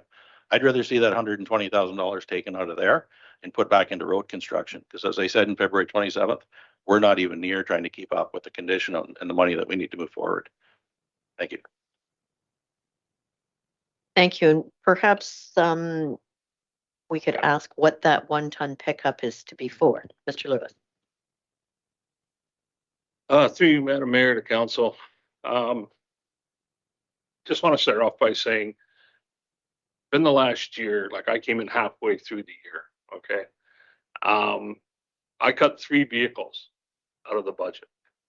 Okay, there was 2 SUVs and a 3-ton truck that we were supposed to take delivery on. So we took a look at what was going on at that point, and we said, no, we don't need this, this, and this, and we eliminated those.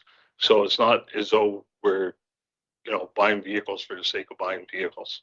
Okay, if that was the case, we'd have 3 more vehicles sitting out there in the lot. The truck that we're looking at is to replace the 3-ton that is, costing us, more a month than it would be to finance a new vehicle. Okay, the truck is well over its useful life. It was supposed to be retired before, and previous council, I think, had decided to retire it. But we had,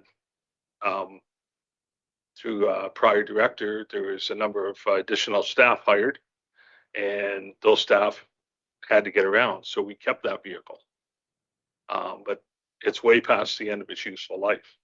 And that's what the 1-ton truck is for, so we don't have to run larger vehicles to get crews around in the summertime. That answered the question. I'd want to see a more detailed report about exactly what that's costing us. That vehicle? That vehicle. Sure. Per month, I'd want to see more detailed. And it's actually a setup, not a setup, but it's leaning to where I'm heading with this whole budget process. I don't think we got enough information off the start to understand everything that you're presenting, and I think there could be some justification to a lot of it. Grey County, for instance, their budget presented to their councilors was 328 pages long, but it had a lot of those line items in there that they could go through and pick up that information. And through this whole process, I have to say that I don't think I've gotten enough information to make educated decisions. But that's all I'm going to say. Thank you.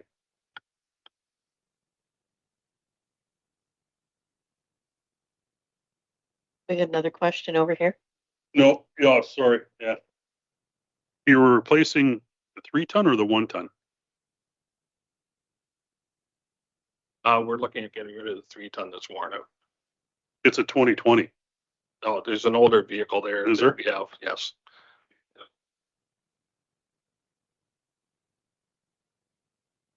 Okay, so I'm confused on 1-ton or 3-ton. Okay, thank you. Sorry. Go ahead.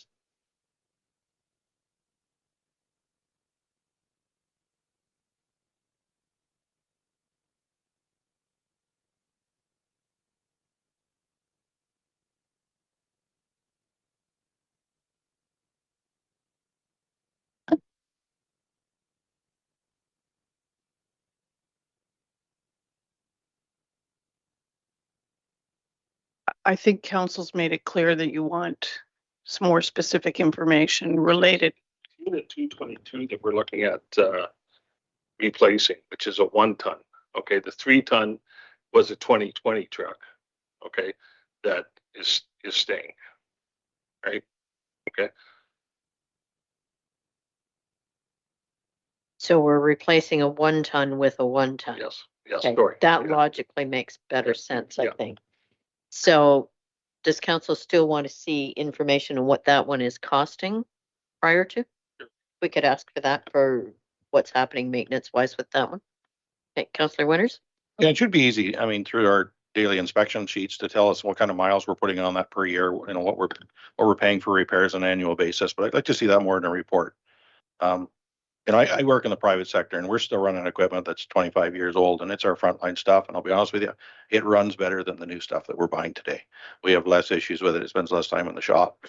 So, I mean, I understand our public-based accounting where we have to replace it on such and such a term, but I think we really need to look at some of this.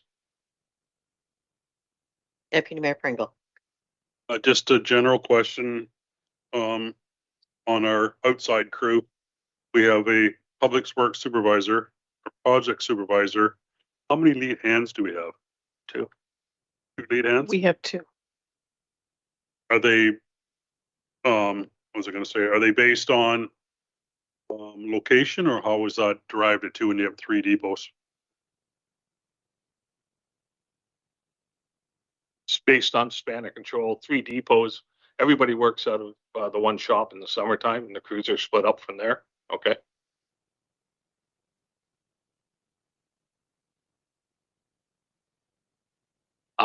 The numbers on Unit 222 will be somewhat skewed because there was a decision made by a prior acting CAO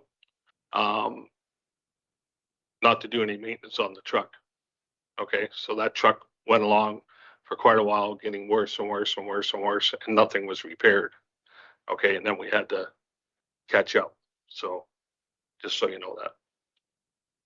So that should be part of that report that comes back on that unit then. Okay. So anything further, or are we ready to move along here?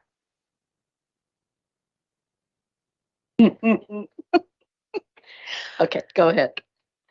Next up, we have our Community Services Department.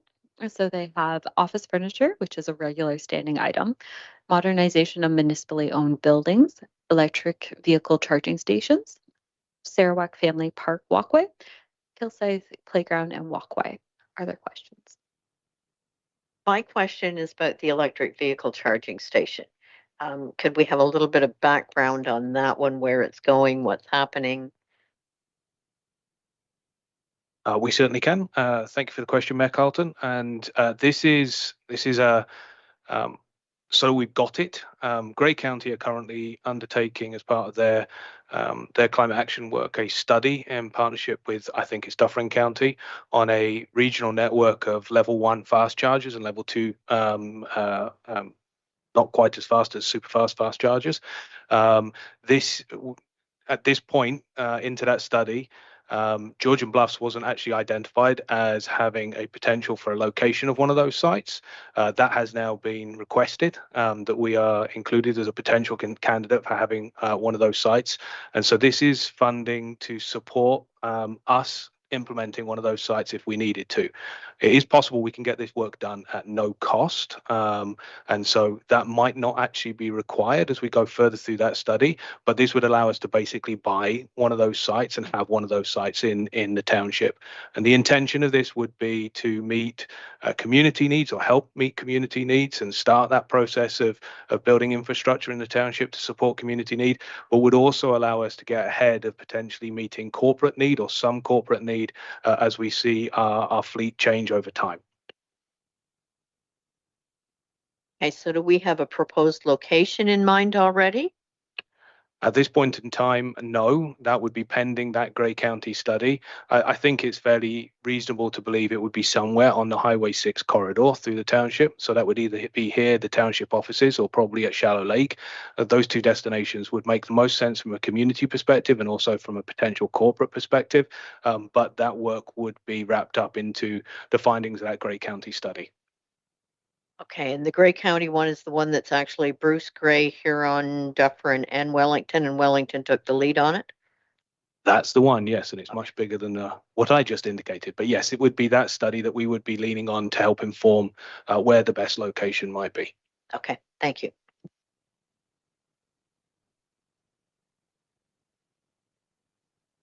Seeing no further questions related to community services. Next up, we have our future capital. So these are all amounts that are funded from the tax levy to be put directly into reserves to fund future purchases. There have been no proposed changes to the amounts that are in there, the preliminary budget. I think you just answered my question there. It's money going into reserves. Okay, thank you. That's correct. So when we look at our proposed budget funding summary, we have made slight adjustments to the operating expenses as outlined in each department individual slide. Capital, you will receive the removal of some of those initiatives that had been previously presented that have now been deferred. Grants, there have been no changes in the 2023 budget. User fees, we've had slight changes. That was mostly just to balance budgets. Investment income, we have proposed increases in this. This is because we have experienced unusually high prime rates. So we are earning more interest than we had originally expected. So staff have recommended increasing that, which has offset the tax levy. Reserves, there are only slight changes there from the capital perspective, which again, it's the removal of some of those initiatives that were originally funded from reserves, which has adjusted our taxes to be levied to be $11,745,500. That is the 2023 budget. When we are looking at 2022 budget, operating expenses, a large chunk of that difference is related to salaries and benefits, which was $690,000 between 2022 actuals and budget.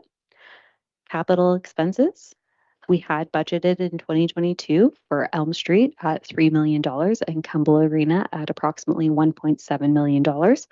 Neither of those projects proceeded as intended in 2022. Elm Street has been included in 2023 with intentions, as it mentioned before, they have put out the tender and awarded it, so work is anticipated to be completed this year. Council made decisions related to Kemble Arena back in February. When we are looking at grants, the difference in 2022 budget to actual, the Kemble Arena was to be funded partially from grants. As the project does not proceed, we have the decrease in grant revenue. User fees, we did have an increase between actuals and budget for 2022. They typically do fluctuate year to year. It all depends on what users are using which services, that it's dependent on what revenue we do generate from that. Investment income, you will see that it is approximately $300,000 higher than budget. That again was due to the unusually higher prime rates. Reserves, the difference of $3.16 million.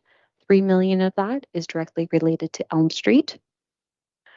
And taxes levied, the difference of $170,000, that's due to supplemental tax bills. So we always budget without the assumption that we are going to have supplementals. We budget based on what the assessment at the tax roll return date in December is and what those weighted assessments are at that time. So we do have an estimated 2022 surplus of $1.17 million. So using the few items that I have identified, that would leave about $160,000 that I've over identified. I wasn't going specifically granular between the departments. We have discussed with each department slide what some of those differences were on a department level. This was just an overview. Council have any questions there? Yep. Do you have a question? Go ahead. Oh. Yes.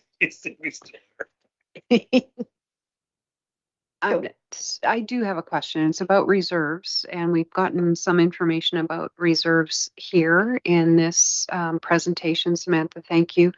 What I don't see, and maybe it's coming along are the specific reserve funds, what they are, how much they are, and what they're allocated to. And if that's in this package on a particular page, if you could point it out to me, that would be helpful. So through you, there is a separate staff report on tonight's agenda specific to reserve and reserve fund transfers, which outlines that information.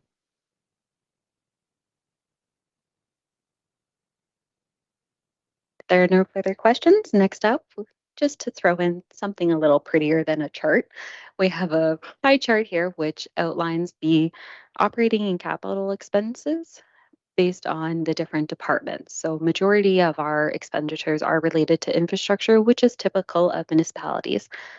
The next is we have our CAO and corporate services, followed by community services being our three highest expenditures. So when we are looking at our 2023 proposed tax levy, adjustments have been made. And as mentioned before, we have found savings from the original taxes that had been levied, presented in February. So we are now sitting at a proposed taxes to be levied, of $11,745,500.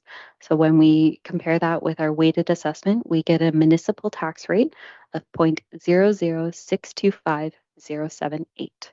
So if you don't mind going to the next slide, this might help show a bit more. It is that initial slide that we had shown. This is now updated to reflect amounts as of today. So we have operating expenses of $13,263,155, capital expenses of $7,008,000, identified revenues, so this is grants, user fees, and reserves, of $8,525,655, which leaves us with the taxes to be levied of the $11,745,500. So when we take that taxes to be levied divided by our weighted assessment, that's where we get our municipal tax rate. That municipal tax rate is then multiplied by the various tax ratios dependent on tax class, which gives us the tax rate for each individual tax class. Again, the tax ratios are set by the county.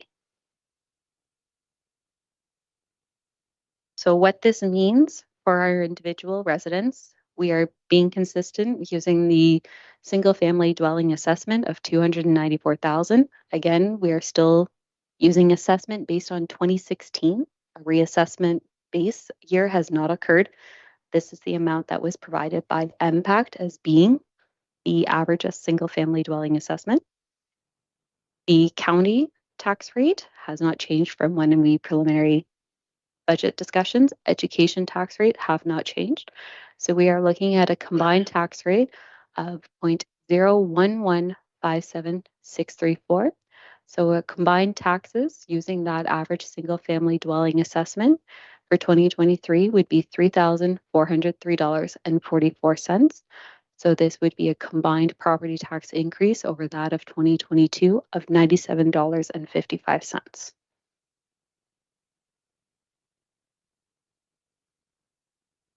Any comments or questions from council? I see none. Thank you. Thank you.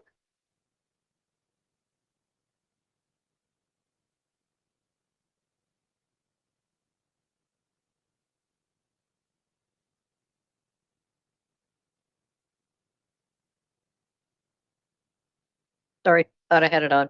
So if we take a 20-minute break and come back at 7:30 and carry on with the rest of the reports and such that are in here. That's okay with everyone? Thank you.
Okay, I think we're actually ready to go again.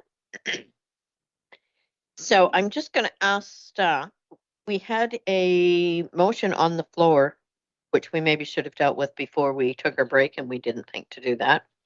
So do we have more presentations in regards to this motion? Or Through you, Mayor Carlton, no, those are the presentations related to this report for the business plan and the budget. You do have tender awards and a reserve report later on in the agenda. so I'm just going to ask the rest of council, do you want me to read that recommendation again? And then do we want to look at, I'm thinking I'd like to see the reserve and reserve transfers report first. So perhaps what we could do at this point, if council wants, I'll read that recommendation, but perhaps we'll defer it to later in the meeting until we've gotten the other information in. So I'm looking at the acting clerk to see what she thinks of that.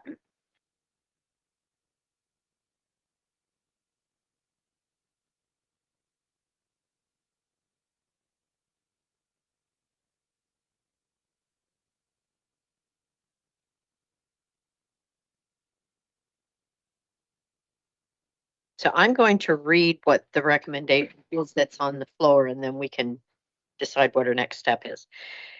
So the recommendation was that council receive the 2023 budget and business plan presentation, Appendix A, for information, and that council approve report FIN 2023-05, titled 2023 Budget and Business Plan Update, and that council approve the corporate initiatives as reflected in Appendix B for inclusion in the final 2023 business plan document, and that council hereby direct staff to present the 2023 sums required by law for approval, and that upon the County of Grey's adoption of their 2023 tax policy, staff are hereby directed to present the 2023 tax rates by law for approval.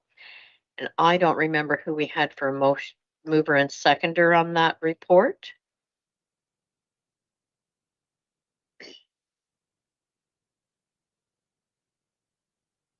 Through you, Madam Mayor, that was moved by Councillor Rick Winters and seconded by Councillor Tobin Day. Okay, what is council's wish moving forward? Council wish to defer, so procedure to defer. Do I need another mover and seconder to do a deferral, or how do we handle that? Through you, Mayor Carlton, if you could specify when you're deferring it to, and then take the vote on deferral. So I think we want to look at deferring this until after we have dealt with the next two reports that are on the agenda, being reserve and reserve transfers, and then the tender awards. So that would be item 5.2 and item 5.3 on your agenda. Yes.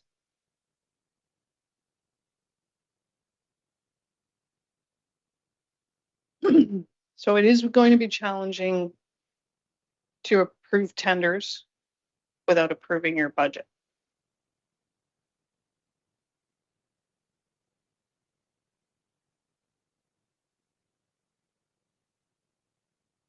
My sense is that we would all like to have all that information in front of us. So we may get creative here and listen to the next two reports. We may defer tenders until we've gone back to the first one, and then we can go back to the others later. Did I just create a nightmare for the clerk? Any comments from the rest of council, or do you want me to call the vote? Deputy Mayor Pringle.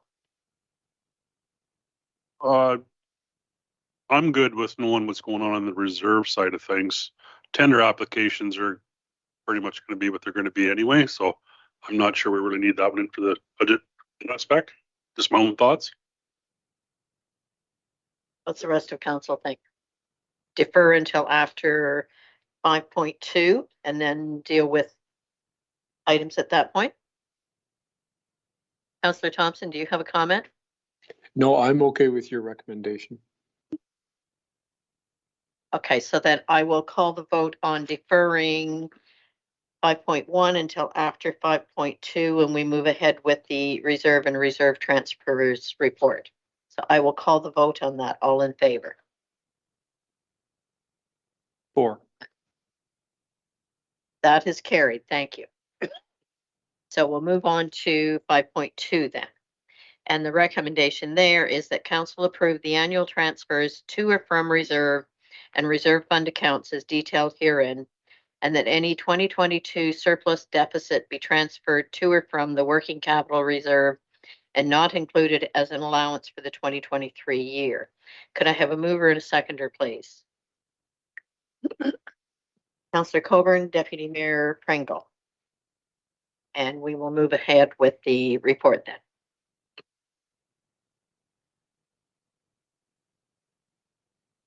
So this report is prepared as it outlines all of our 2022 reserve and reserve transfers. We have attached the reserve and reserve fund policy as well that was passed by council in 2019. That reserve policy outlines the different reserves and what they are structured and what the title of the reserve is, what it can be used to fund, as well as where the source of funding was generated from. So within the report, I will allow council to ask any questions. Does council have questions in this report? Councillor Winters, go ahead. Thank you, Madam Mayor. Through you to Samantha there. So we talked a little bit about the Elm Street Road reconstruction, and we anticipate that being closer to the $4 million mark, and it's to be funded from reserves. Is that correct? So when I look at this, we're 4.9 million in our reserves. We're going to take the majority of that for one project. So that was the initial intention, yes. The 3.25 million, we probably was to, staff do have to make a recommendation for the additional fund, but I would suspect that would also come from reserves. It may be used from our working capital reserve as well. At what point will we know how that's being funded then? Are we waiting to hear what our portion of that is supposed to be before we get a report that tells us which reserves it's coming from?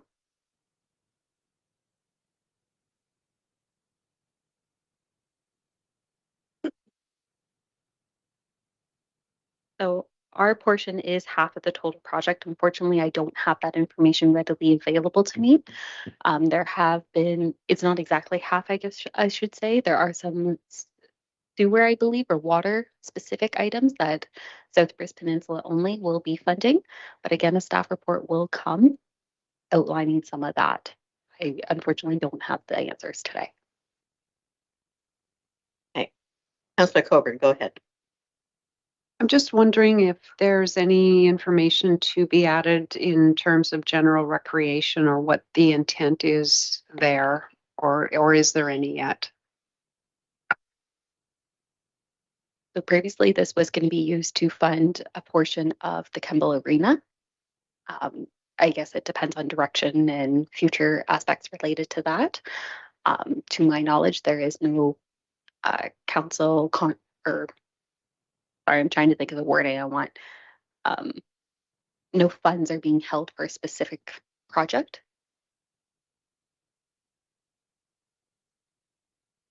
And in your opinion, Samantha, are our reserves in good shape? Are they where you'd like to see them? Are there any red flags here? We are very fortunate that we do have healthy reserves, but when you look from an asset management standpoint, our reserves would not cover all of that. That is something that with the asset management plan and asset modernization, we would be looking to discuss further with council. But we are fortunate we have healthy reserves, especially when compared to some of our neighboring municipalities. We do have more than others. There are also on the other side, other municipalities that have more than us. CEO Fletcher, go ahead. And through you, Madam Mayor, I might just augment what Ms. Buchanan has said. The asset management plan is the foundational work to us putting a 10-year capital plan together and a 5-year operating plan together. And I think if we can get to that point, Council, you'll see, or you'll be able to look at where we're allocating funds, where Council might want to put some additional emphasis. But I would echo Ms. Buchanan's assessment, and it's not unique to Georgian Bluffs. When we do look at what we own, the condition in the life cycle, usually the reserves will not cover everything. Thank you. Councillor Day, go ahead. Thank you. Just a point of clarification for me as a new councillor who wasn't here last term. The airport reserve, I understand there was a loan that we made a payment on in 2022. What is the future of that particular $62,250? That would be a decision of this council. The reserve was set up to fund operational capital expenditures of the airport, as we no longer own the airport. Council could determine that they wish to reallocate those funds to a different reserve or change the title of the reserve. Staff can bring a report forward for that, but one has not been prepared at this time. Again, forgive my newness to all of this. Are there benefits to having a larger reserve in one category? I'm not sure if they're all separate accounts where if they're larger, they're earning more interest, or if they're all in. Yeah, the whole financial piece of it, if you don't mind just giving a super quick explanation. So all of our reserves are held in a bank account. Some are held in the general, but all of our bank accounts do earn the same interest rate. That there's no difference in that. If it was all in, we are required under legislation to have some in separate bank accounts. But again, they earn the same interest rate. Thank you. That sounds like a question for another evening to figure out what happens to the airport reserve. Any other questions?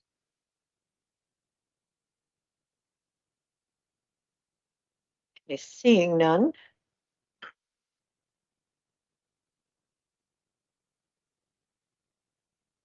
So are we ready to vote on that item about the reserves before we go back to the other? Okay, so I will call the vote on the reserve and reserve transfers motion. All in favor? That is carried. Thank you. So then we can go back to the previous motion that's on the floor that was deferred. Through you, Madam Mayor. As the previous motion, deferral motion had a mover and seconder, you will now need another mover and seconder to put this motion on the floor. Okay. Does council need me to read that whole motion again? Would anyone like to volunteer to read it? Could I have a mover and a seconder on that one, please?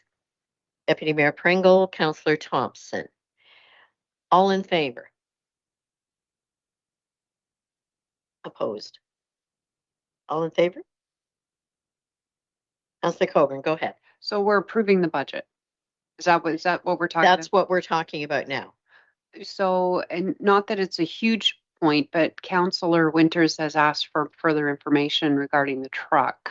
So I'm not clear as to whether we're still waiting for information or if that's something separate. Valid point. Thank you. Councillor Winters? That thought crossed my mind, but because we had asked for a report to come back and there's more justification and it'll have to be tendered and go back to council, that money can't be spent unless council approves it. So we can, at that time, either approve it or reallocate it, correct? So all in favor of that, of passing the budget? I just want to be sure that we're giving the right direction here. Okay, thank you. That is carried. Okay, so now we are on to item 5.3, the tender awards. The motion being, or the recommendation, that council hereby approve the awarding of the following operating tenders. Number 1, RFT 2023-01, vacuum street sweeping to A&G The Road Cleaners Limited at the tendered price of $21,300 excluding HST, to be completed by May 19th, 2023. Number 2, RFT 2023-03, supply and application of a 35% liquid calcium chloride solution to be applied on all gravel roadways within the township to Delete Dust Control Limited at the tendered price of $109,344, excluding HST, to be completed by June 30th, 2023. Item number 3, RFT 2023-05, roadside ditching tender to Brandon Vasey Grade All Services at the tender price of $123,900, excluding HST. Item number 4, RFT 2023-07, concrete repair as required to Royal Crown Construction at the tendered price of $61,630.82, excluding HST. And that council hereby approves the provisional awarding of the following tenders subject to final budget approval. Number 1, RFT 2023-02, pulverization, base stabilization, and surface treatment to Harold Sutherland Construction Limited, operating as Walker Construction, Grey Bruce, at the tendered price of $699,952.05, excluding HST, to be completed by August 11th, 2023. Could I have a mover and a seconder, please? Councillor Coburn, Deputy Mayor Pringle. I will turn it over to staff to comment.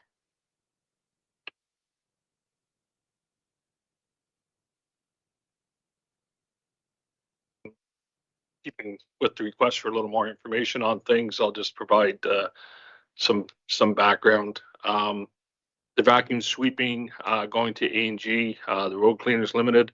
They're a new company. The company that we had before is downsized. They're just basically serving larger municipalities now.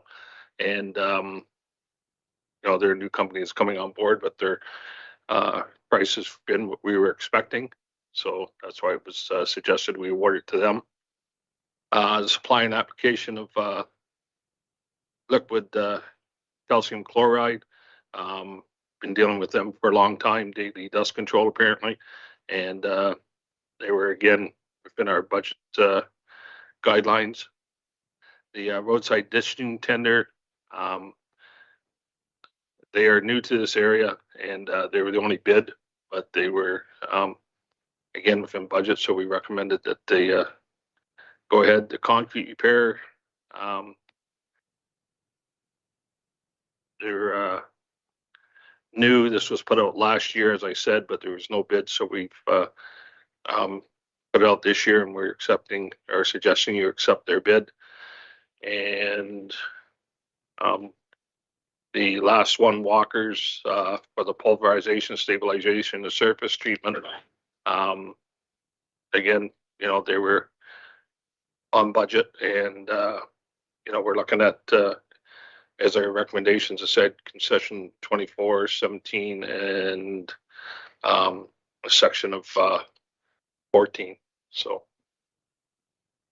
14 just came on our radar recently. It didn't weather the last major rainfall we had, so we got a little repair we got to do there.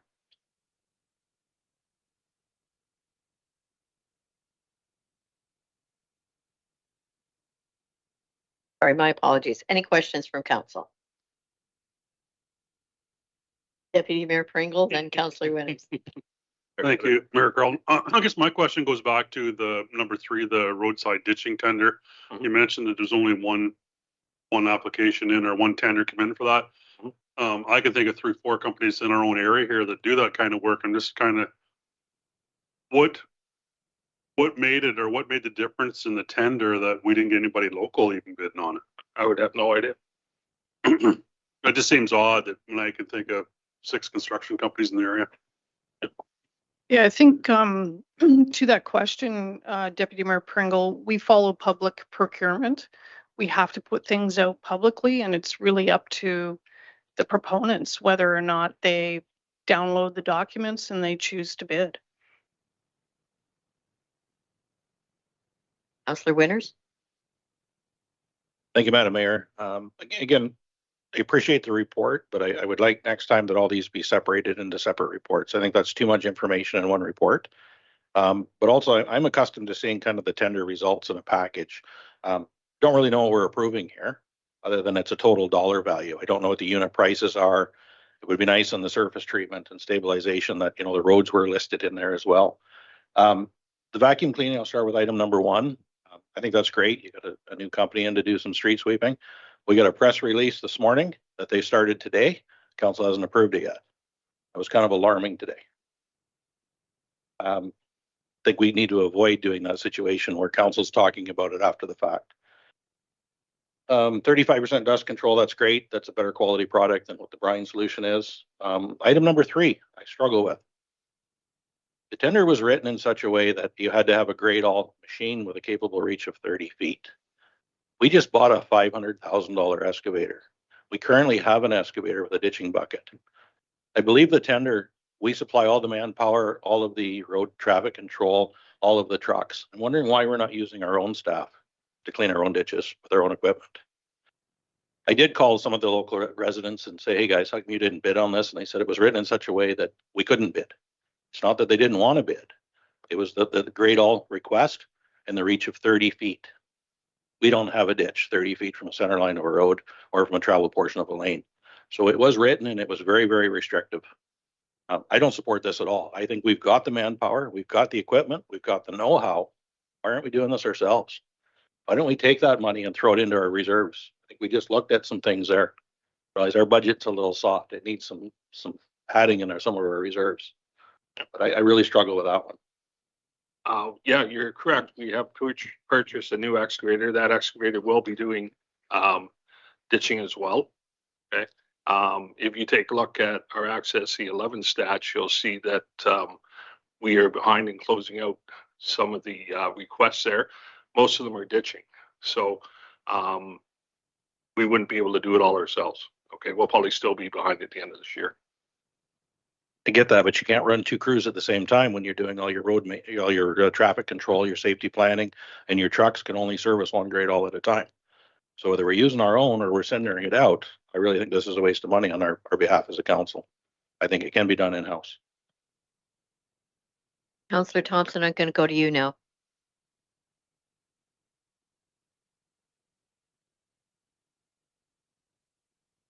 Thank you, Madam Mayor. I think Councillor Winters just answered my question. Actually, he did the legwork. I can appreciate that when we put a tender out, we don't have any control over who bids. But yeah, my question was just going to be about why can't we take the next step and contact the local people and say, you know, we're surprised we didn't hear from you. But it sounds like Councillor Winters did that piece. So I think I was just curious about, you know, if we need to do some outreach and find out what's happening in the community. Thanks. Thank you. Any other, Mr. Lewis, go ahead. Yeah, just on that note, we can cover 2 crews of 14 people that we have. Okay, by having our excavator going and by having their grade all going.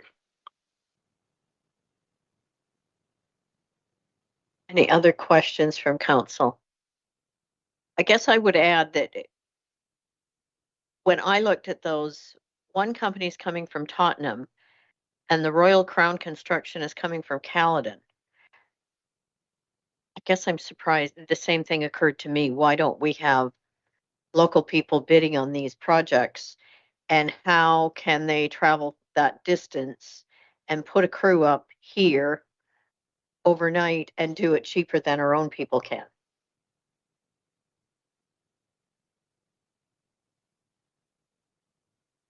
The winners, go ahead. So on the concrete repair, I will state that Royal Crown was in the area last year. They did work in Owen Sound and North Bruce Peninsula on sidewalks. And it appears that on small portions of sidewalks, it is tough to attract locals to do that. So I will say that. But again, what I was meaning when I looked at this report is all blended together. It would be nice to have that report with a bit of a map saying these are the locations that we tendered. This is what they bid on. This was the unit price. Just to gives us a little bit more information, because when I read the report, it says on an as needed, as required basis, but they were low at 61,000. We must have some sort of scope of work that we tendered. I just read that, and I think as me as a council member and as the public, they'd be questioning that, right? But I do think they have been in the area. I think this is their second year. They are a startup company. Seems to be decent work. I will vouch for that. Thank you. Councillor Day, go ahead. Thank you, Mayor Carlton. Mr. Lewis, if you had, I know we're asking a lot of questions of you right now, and I understand that must be could be stressful. I'm just really curious about was it the 30-foot reach, if I heard correctly, for the ditches, and if, in your opinion, there was a good justification for that 30-foot reach, if you know of some ditches that are that far, or if there's an explanation, or if that's something in terms of wording that we should seriously reconsider in the future. I came in partway through the year. Some of these tender specs had been discussed and set up beforehand.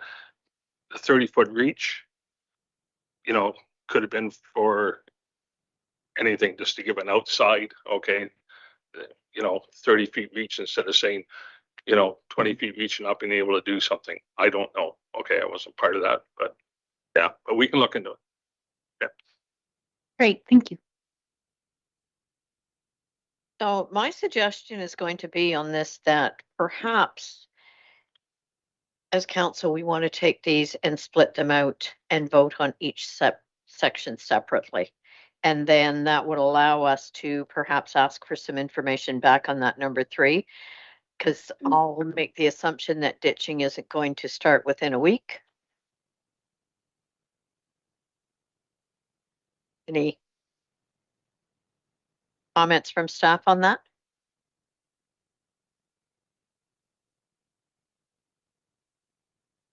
Deputy Mayor Pringle and then CAO Fletcher. Yeah, I'm actually 1, 2, 4, and the number 1, I'm probably good with all of them, but the number 3 will be the issue. CAO Fletcher. So I'm not sure what position it puts us in when we've let work, somebody has bid on it. And I think we have to look at it from a public procurement standpoint. I appreciate that there's a want to support local, but in the public world, if somebody says they can come from somewhere else and do the work, I think you need to let us take that away, council, but we have a public document that's out there. So I need to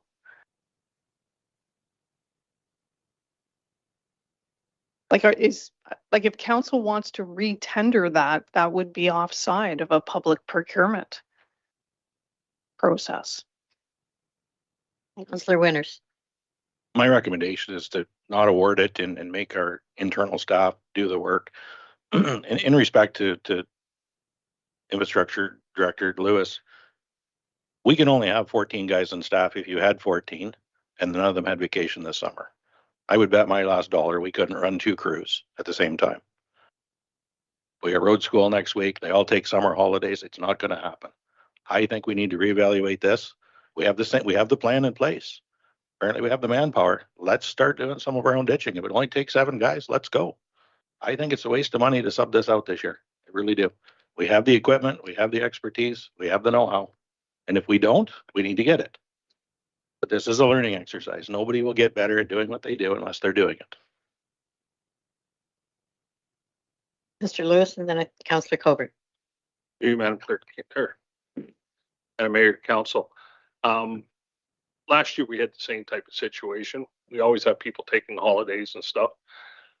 They were quite happy to work with us. They went away, they came back, They knew that was part of the process. I don't see us doing anything different this year. Okay, they do it when we have the manpower to cover things off. So if they can't do that, you know, I can't see it not happening. Then Mr. Winters, you know, say I told you so. But last year it worked just fine. So.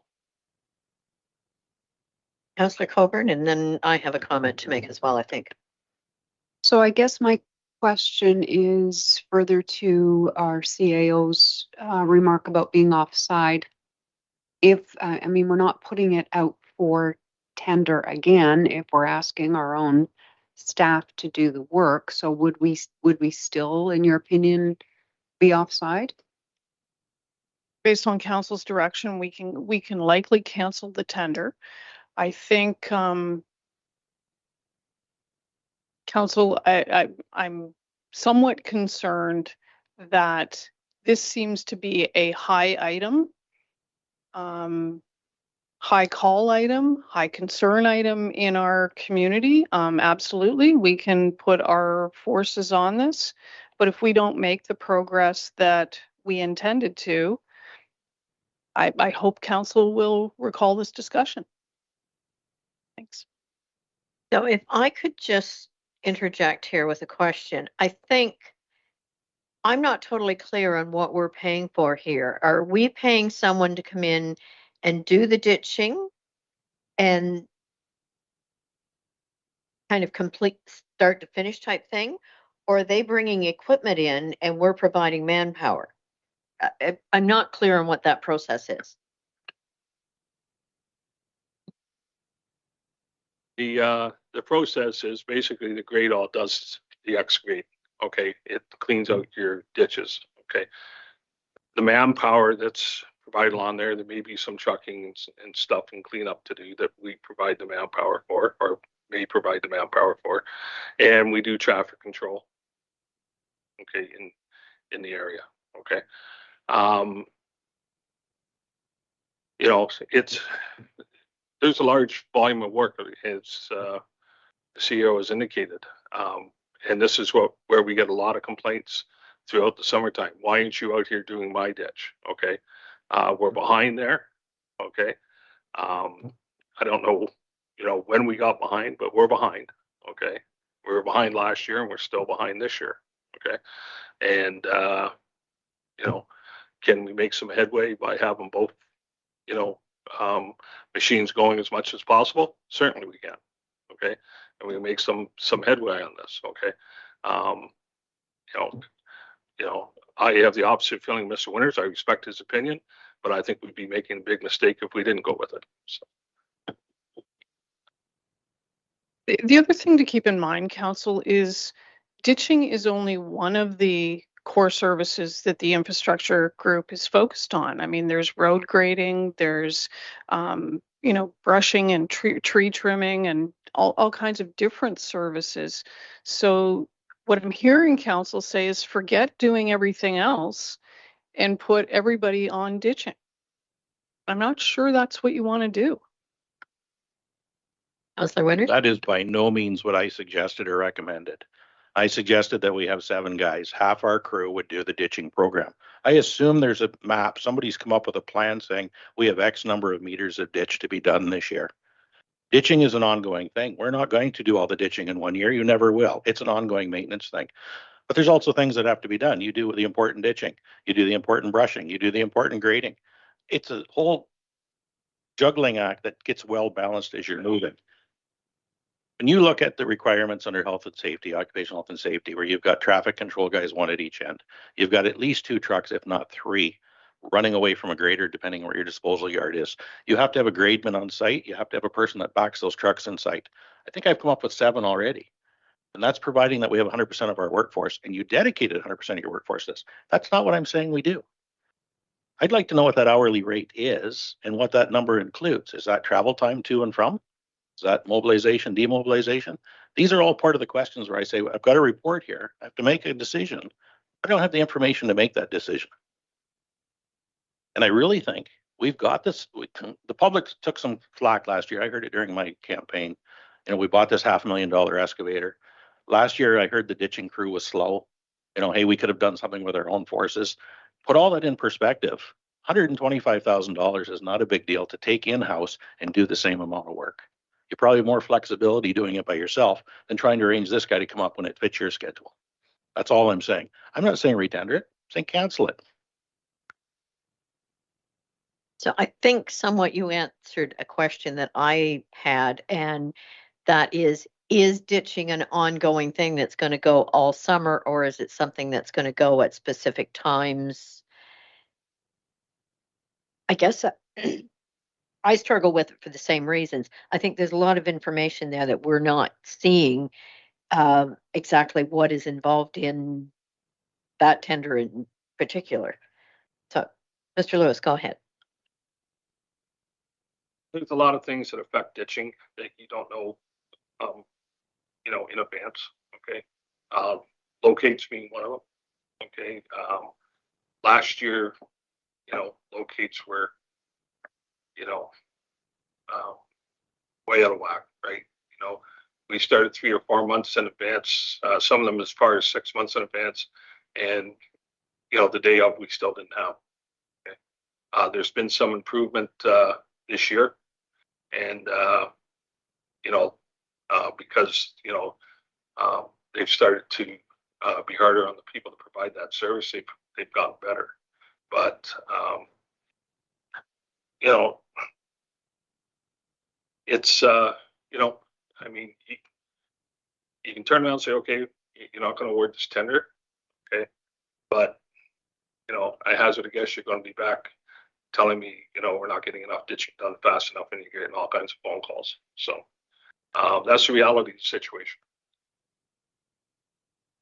So based on that, with waiting for locates, how quickly can another company from out of the area react to being here when that locate is done? Because my understanding is we've got a limited time frame from when that locate is done until we can do the work, or we have to have it done. So would there not be more flexibility there with our own crew?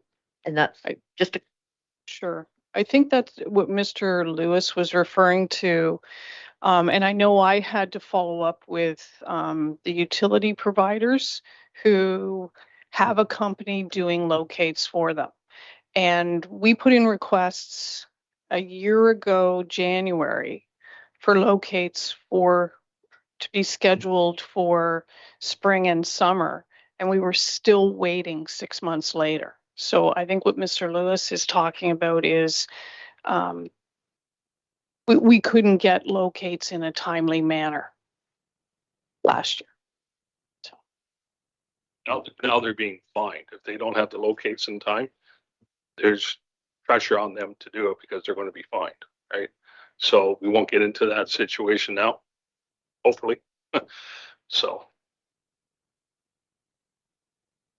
Okay, any further comments or questions from council? Go ahead. So my question, I guess, is, and definitely not trying to offend or put anybody out here or whatever, but I'm in total agreement with canceling the application or the tender and doing it in-house. Do we have somebody capable of taking that job on in-house that can actually do that project with the knowledge to be able to run that job? Just go ahead and jump in and do it right now. Probably not. Okay, there probably have to be, some training. Our main excavator operator is off on family leave right now. And, we've taken steps to, make sure we have enough staff. But, that doesn't make them an excavator operator who's capable of doing that ditching and getting the grades right. So we have enough grading and drainage problems without us creating them. So we need to get somebody up to snuff on the equipment to take that on. So. Thanks for that. So you answered my question. As much as we don't want to have this tender to be done, I think this year we're really handcuffing ourselves out if we have the expertise to do the job. The last thing I want to see us doing is not getting anything accomplished again and being where we are today. I've already asked about a couple ditches that haven't been done in a number of years now. And again, they need to be done too. So it's a catch-22. If somebody in that department, in the works department, isn't eligible to do the job, I can't see where we're going to get ahead. Councillor Winters, go ahead. We own the equipment and we are the board of directors and we don't have people that can run it. That should be an alarm. If we don't give our operators the opportunity to learn and to do and to move ahead and grow as an individual, we're also at fault as a board of directors. Okay. The last 2 weeks, maybe even 3 now, we've got a grader sitting at the capital shop. Our new grader, newest, still has the wing on the side of it. We're paying 4 people, I assume, to be grader operators in the unionized wages, and our equipment is sitting. We either have to get rid of our equipment and sub it all out, or start giving our people the opportunity to do what they need to do. This is what really bothers me. I drive around and I see that. I get hearsay, the customers, the complaints. I hear it on a regular basis. If we don't stand up and either say, hey, we're running this organization as a board of directors, we want to utilize the equipment that we have, we want to bring our staff up and then promote them within and give them the opportunity, let's get rid of it. We can probably cancel that tender before we get the new machine. We owned, don't know whether they still have it or not, we own a grade laser. It sets percent slope. You can shoot the elevation at 2 different points, measure the distance between it, you plug it in, it's foolproof. We have all that equipment. It's time to use it. Councillor Coburn?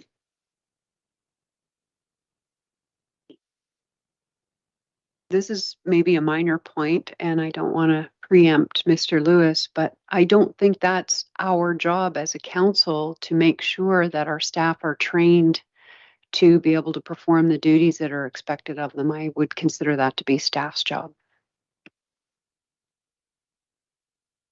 I would agree with Councillor Coburn, but I still have a concern that we would have only one person capable of running a piece of equipment when we have more than one person out there. Mr. Lewis, I'll pass it over to you.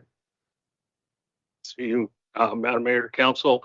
If you've been watching over the last year, you've seen that we've gone through a few staff in roads, okay? And we are working at getting, people trained, okay, on equipment so they can do this type of thing, okay? But right now we're not quite there, okay? We only have one grader operator. As far as people being classified as grader operators, we only have one who's actually grading, okay? And there's reasons that I have to deal with that, other people are being paid as grader operators and they're not grading, okay? But that's another conversation for another time. We are, looking at doing cross training, but again, that takes time. And as you heard earlier, training's done, once the snow's gone, okay, on equipment. It's not done in the middle of winter when everybody needs their operators, okay?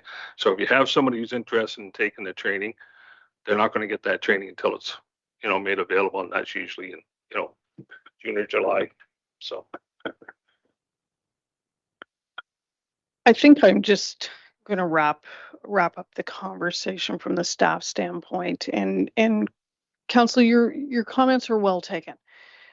Mr. Lewis came into that area in the fall. I've only been with the township a little more than a year. And so I think the points are well taken. If there is a want to utilize our equipment to the fullest and get our staff trained up, that's what we will focus on this year. And we will make sure that we can maximize our equipment. I think what you're hearing right now is we're not quite there yet. Thank you. So I will go back to the original question that I had asked. Are we going to pass all of those as one combined unit, or are we going to pass them individually going through? What is council's wish on that?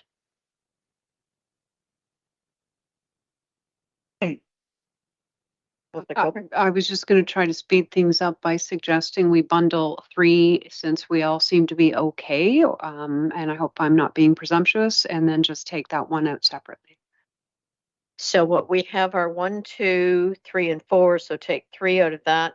But then we've got the other one at the bottom, which is the pulverization based stabilization. Do we want to just take number 3 out and leave the rest altogether?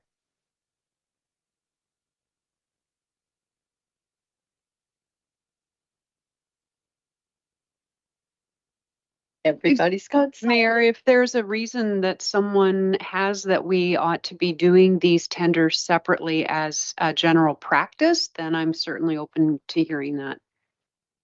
And maybe that's what we do going. I think in some ways that's what we've been accustomed to in the past, is having a full report on each item individually so that we dealt with them individually instead of as a full package like this. This kind of limits the amount of information I feel that we've been given. But I defer to the rest of council. How do you want to vote on this? As one complete package or take number 3 out as a separate unit? Councillor Coburn. I'll retract my previous suggestion, and it sounds like this is something we want to do individually, and let's get cracking at it because we've probably spent more time talking about how we're going to do it than actually doing it. Okay, so I will turn to the clerk for how you would like us to do it. Do you want me to go back and read each item individually and get a separate mover and seconder? Through you, Mayor Carlton, I would suggest that there's a mover and seconder for number 1, and then you'll need a mover and seconder for each item thereafter.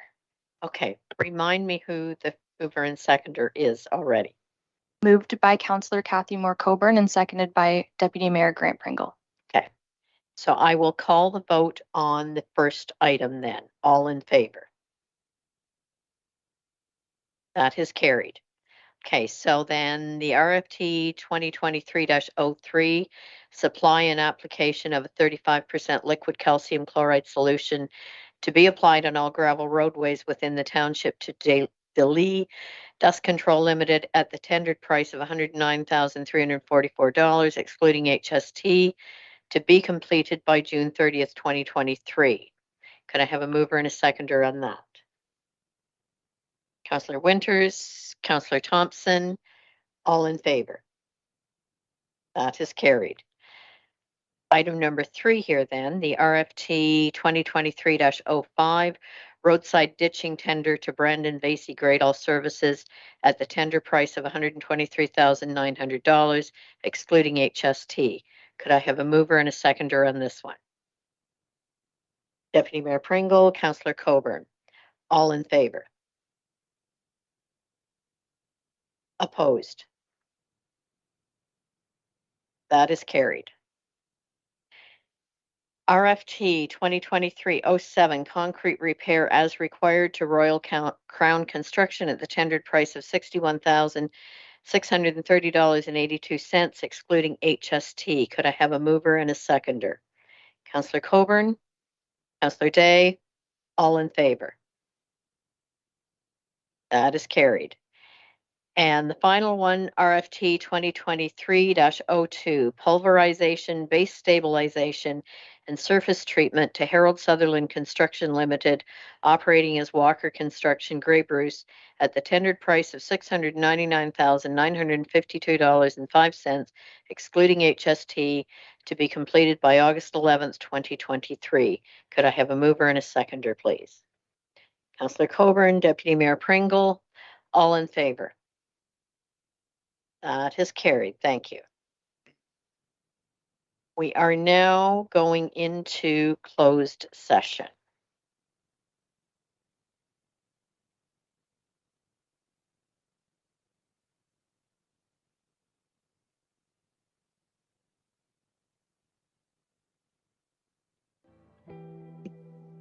So we need to read the recommendation here first before we go in, so that Council of the Township of Georgian Bluffs move into closed session at 8:21 p.m.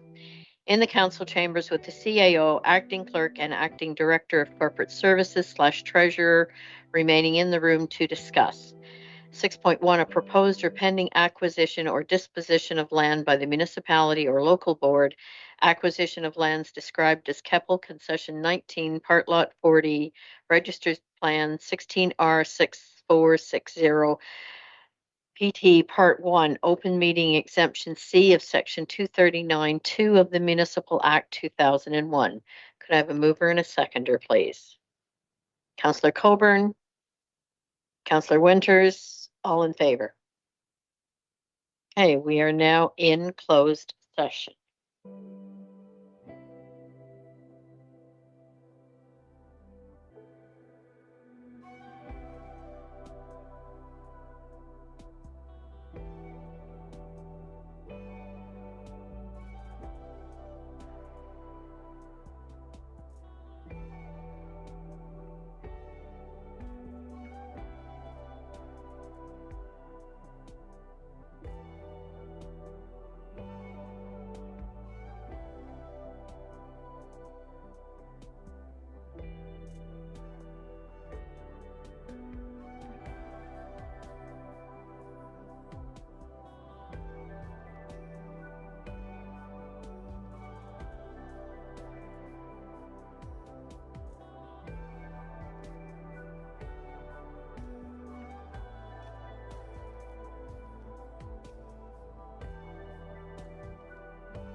I like your way of thinking. I like your way of thinking.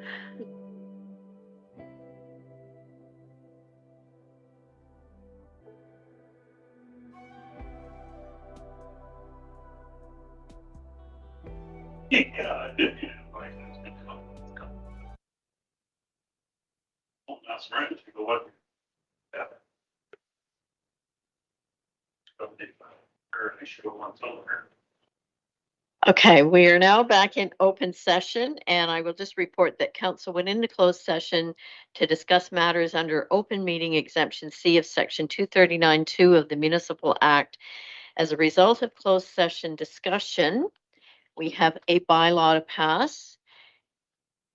Being a bylaw, that bylaw 2020, I see people waving a hand at me.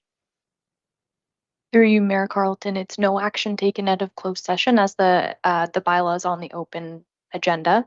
There is a pending staff report that hasn't been put on the floor from our CAO regarding the property purchase.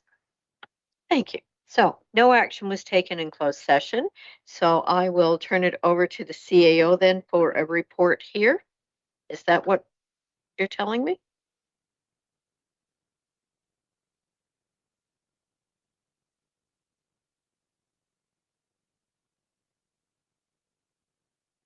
I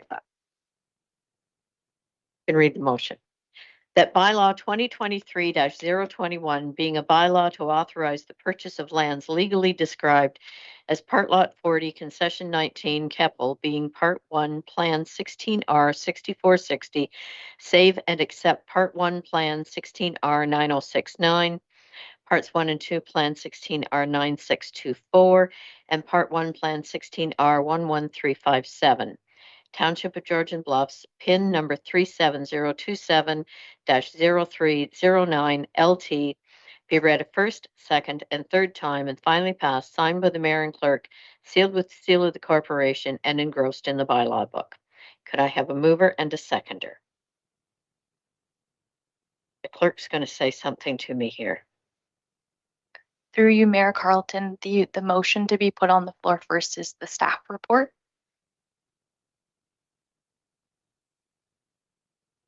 through you, Mayor Carlton, and I did realize I had a staff report. I just found it. Okay. Okay. So it's, we need to Okay, I read the think we've recommend. got a motion here first for Yeah. a staff report that apparently I don't have. Am I back to 5.4? Right, we're just Yes, reading the correct. recommendation that I had included in the staff report, and the clerk will read that for you. Thank you. And then we will pass the bylaw. Thank you.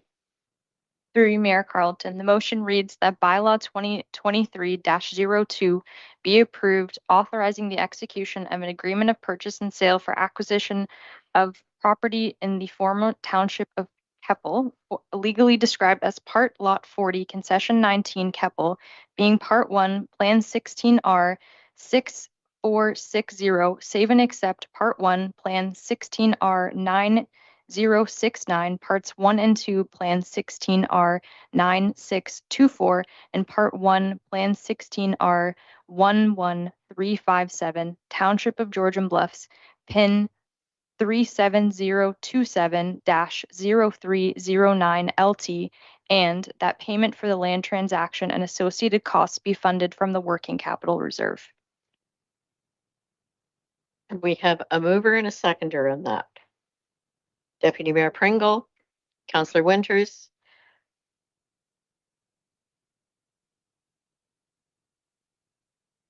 So we now have staff commenting on this one. Through you, Mayor Carlton, I hadn't intended to comment on the report. Okay, so I can just call the vote now then? Okay, I will call the vote. All in favor? That is carried. Thank you. So now to number 7. I've already read it. Does anyone want to hear it again? Could I have a mover and a seconder? Deputy Mayor Pringle? Councillor Winters? Is there any discussion? I will call the vote. All in favor? That is carried. Thank you. Now we're on to the confirming bylaw. That bylaw number 2023-022 being a bylaw to confirm the proceedings of council at their special meeting on April 24th, 2023 be read a first, second, and third time, finally passed, signed by the mayor and clerk, sealed with the seal of the corporation, and engrossed in the bylaw book. Could I have a mover and a seconder, please? Councillor Coburn, Councillor Day, all in favor? That is carried. Date of next regular meeting will be Committee of the Whole, May 3rd, 2023 at 5 p.m. I will now call for an adjournment of this meeting. Could I have a mover and a seconder, please?